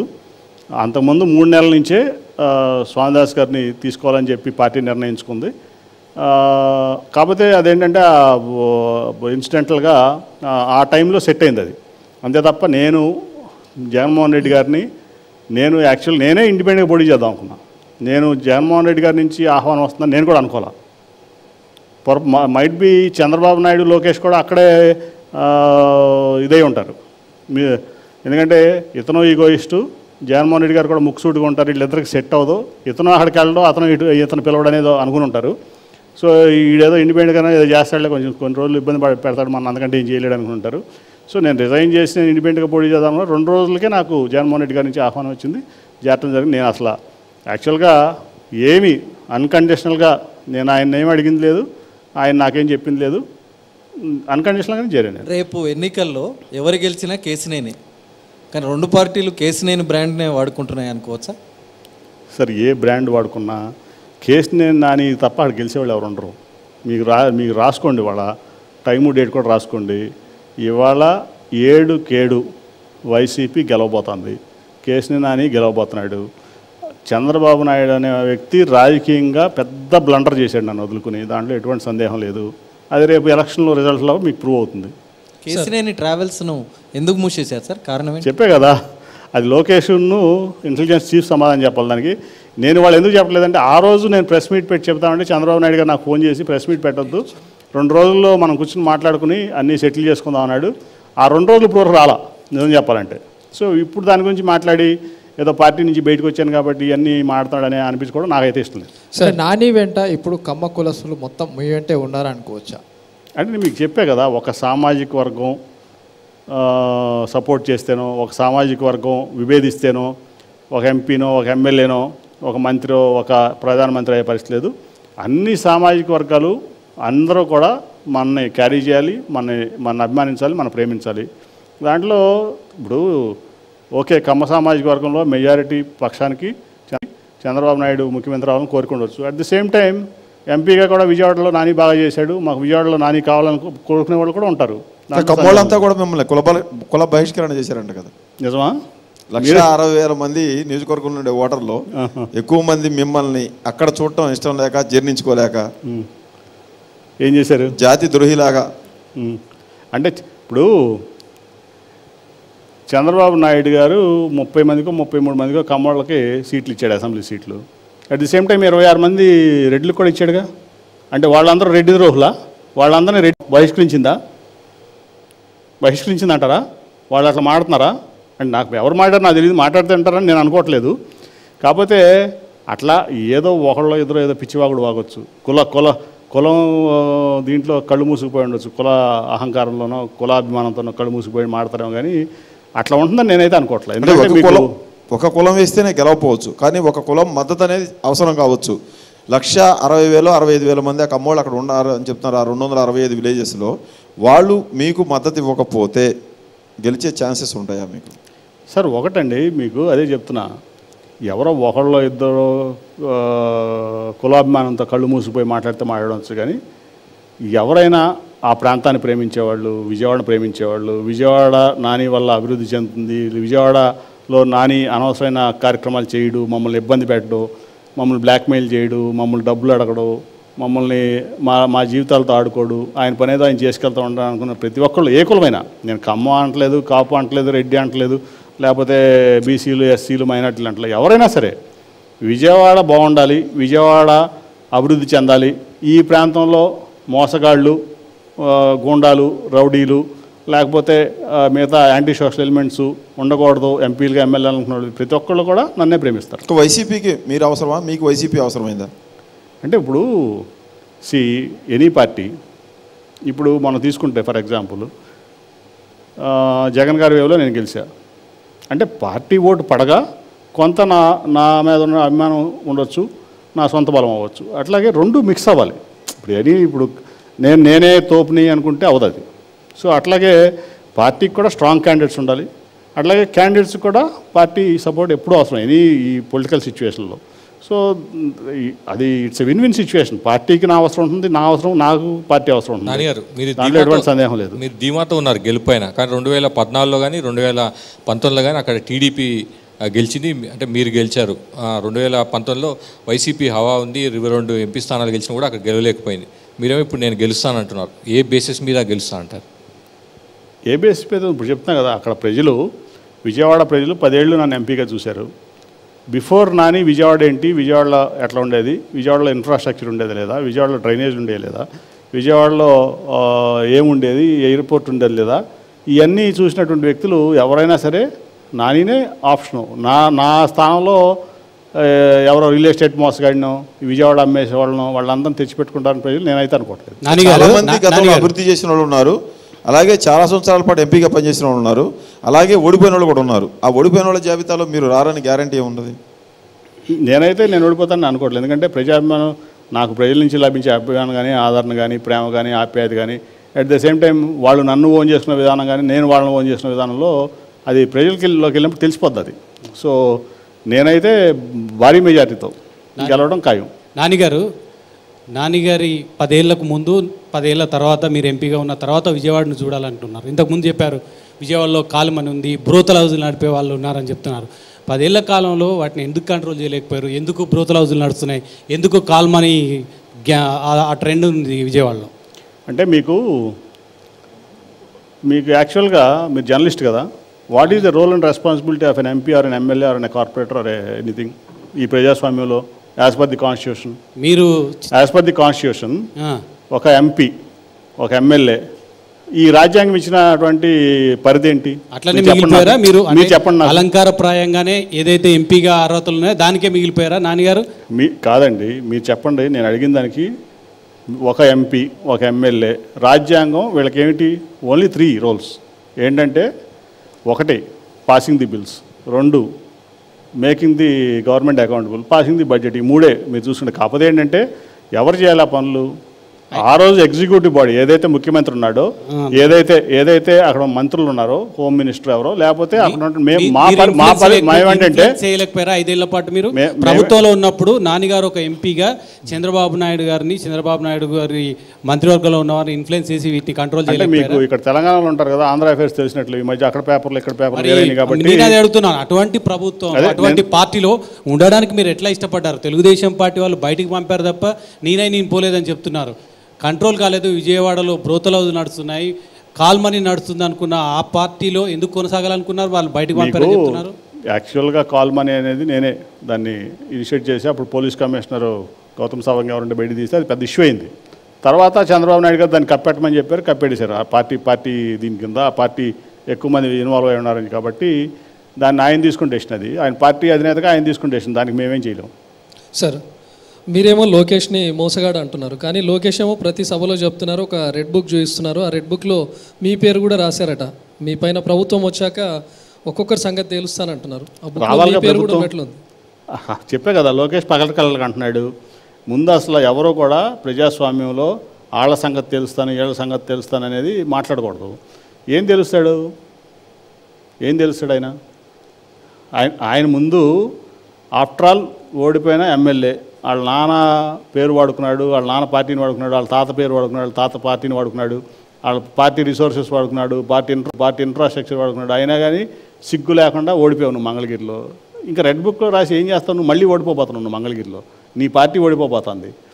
ఇంకా నువ్వేంటి నీ రెడ్ బుక్ ఎక్కడ పెట్టుకుంటావు? తీసుకెళ్ళి ఇంట్లో జాగ్రత్తగా పెట్టుకుంటే. నిజంగా మీరు ఏమైనా ఛాలెంజ్ విసురుతారా? మీరు 7 స్థానాలు గెలుస్తాయని చెప్తున్నారు కదా, ఎంపీ స్థానం గెలుస్తాయని చెప్తున్నారు, దీనికి కట్టుబడి ఉంటారా? ఏమైనా మీరు తెలుగుదేశం పార్టీకి ఒక సవాల్ విసురుతారా? ఖచ్చితంగా 7 స్థానాలు గెలుస్తాయి, ఎంపీ స్థానాన్ని మీరు గెలుస్తారని ఏదైనా ఒక ఛాలెంజ్ విసిరండి ఎన్టీవీ వేదికగా. చేస్తానికి చెప్పే కదా, నేను రౌడీని కొండను కాదు, ప్రజల అభిమానం రాజకీయ ఛాలెంజ్ పొలిటికల్ ఛాలెంజ్ ఏదైనా చెప్తున్నా కదా. 7 గెలుస్తాం, ఎంపీ భారీ మెజార్టీ చెప్తున్నా. గెలవకుంటే ఏం చేస్తారు? ప్రజాస్వామ్యంలో ఓడిపోయారు అనుకోండి, గెలవకుండా అసలు నాకు ఆలోచన రాదు, గెలవని ఆలోచన. మీరు ఎందుకు కల్పిస్తాను నాకు ఆలోచన? మీకు అంత ఆత్మవిశ్వాసం ఉంది కదా. అసలు గెలవకపోయే సమస్య ఉంది, గెలవకపోతే అని ఎందుకు మాట్లాడతాను? నేను మాట్లాడినాను, అది నా స్టైల్ కాదు. నేను అదంతా పాజిటివిటీ ప్రొడక్టివిటీనే. నేను గెలవకపోతే అంటాను, నేను గెలుస్తున్నానంటే నేను గెలవలేకపోతే అంటారేంటి? ఆ నెగిటివ్ ఎందుకు మాట్లాడతాను? ఏదైనా జరగవచ్చు. అప్పుడు ఆలోచిద్దాం. ప్రజలు నిజంగా ఎవరికి కావాలి? విజయవాడ ప్రజలు చాలా విఘ్నులు. మీకు వాళ్ళు ఎవరిని ఓడించాలనుకుంటే వాళ్ళని ఓడిస్తారు, ఎవరిని గెలిపించాలనుకుంటే వాళ్ళు గెలిపిస్తారు. అందులో విజయవాడలో ఉన్నటువంటి రాజకీయ పరిణితి ఎక్కడ ఉండదు నాకు తెలిసి 2 తెలుగు రాష్ట్రాల్లో. సో వాళ్ళు మంచి వాళ్ళు ఎవరో చెడ్డవాళ్ళు, వాళ్ళ డబ్బులతో కూడా పని లేదు. నేను లాస్ట్ టైం డబ్బులు పెట్టాను, నేను గెలవాలా. నేను నమస్కారం చంద్రబాబు గారికి తెలుసు, పార్టీకి తెలుసు. అది నేను నమస్కారం పెట్టుకుంటే ప్రజలకు తిరిగితే నన్ను గెలిపించారు ప్రజలు. యాంటీ టీడీపీ చంద్రబాబు వేవ్లో వాళ్ళ అబ్బాయి పక్కన ఓడిపోతే నన్ను గెలిపించారు. సో మీకు నేను గెలవను అనే మాట నా దగ్గర నా మైండ్లోనూ రాదు, నాకు ఆలోచన కూడా రాదు. నన్ను ప్రజలు గెలిపిస్తారు. నేను అసలు గెలవకపోతే అనే మాట నేను సమాజం చెప్తాను. నేను గెలుస్తానంటే నేను గెలవకపోతే నెగిటివ్ మాట నేను ఎందుకు మాడతాను?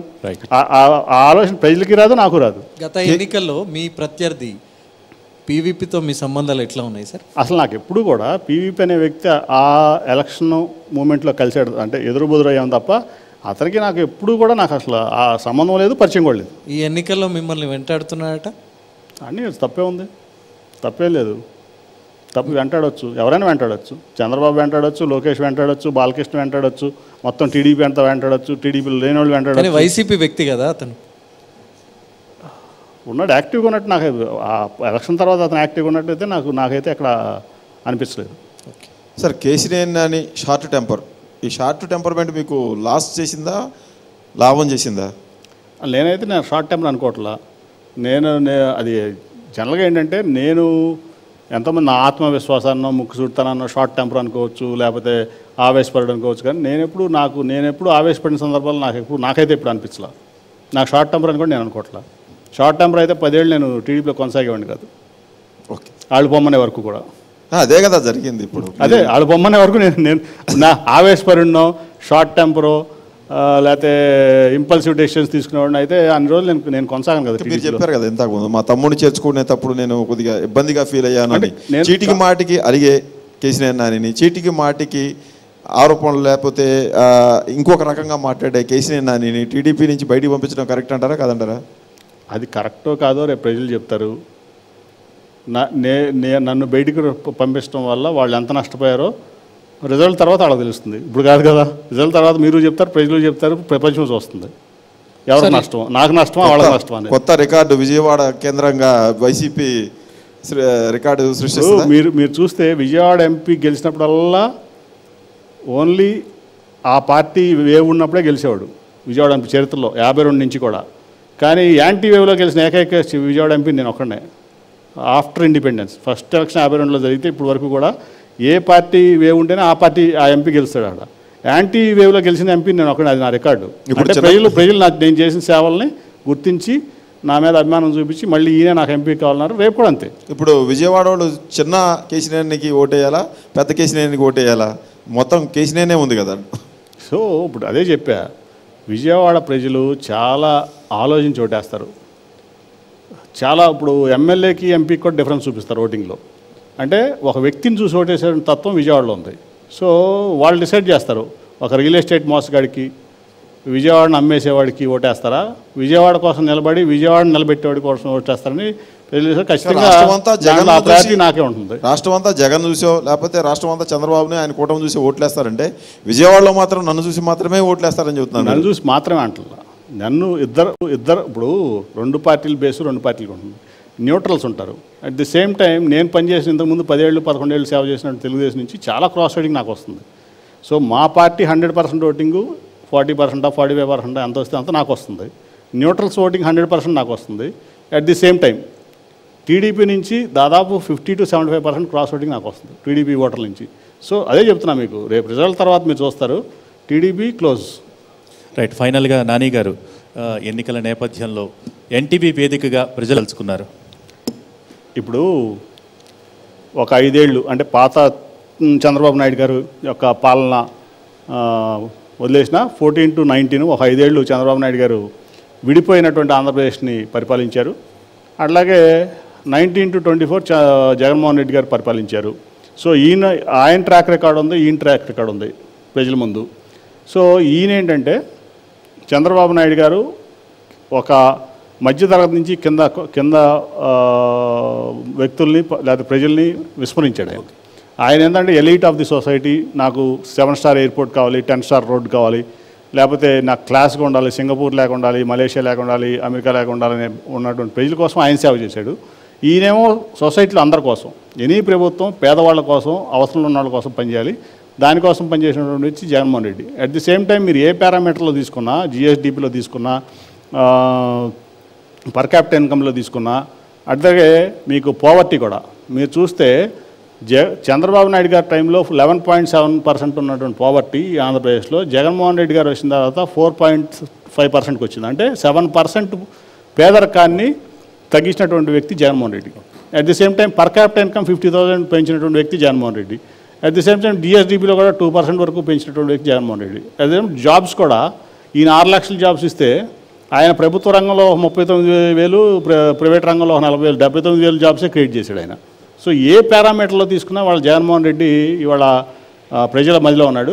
నాకు తెలిసి మధ్యతరం నుంచి కింద వరకు irrespective of caste, creed, religion, ఈ సామాజిక వర్గాలు ఇవన్నీ పక్కన పెట్టి ఆ వర్గాలన్నీ కూడా ఇవాళ జగన్మోహన్ రెడ్డి గారిని భారీ మెజారిటీతో గెలిపిస్తాయి.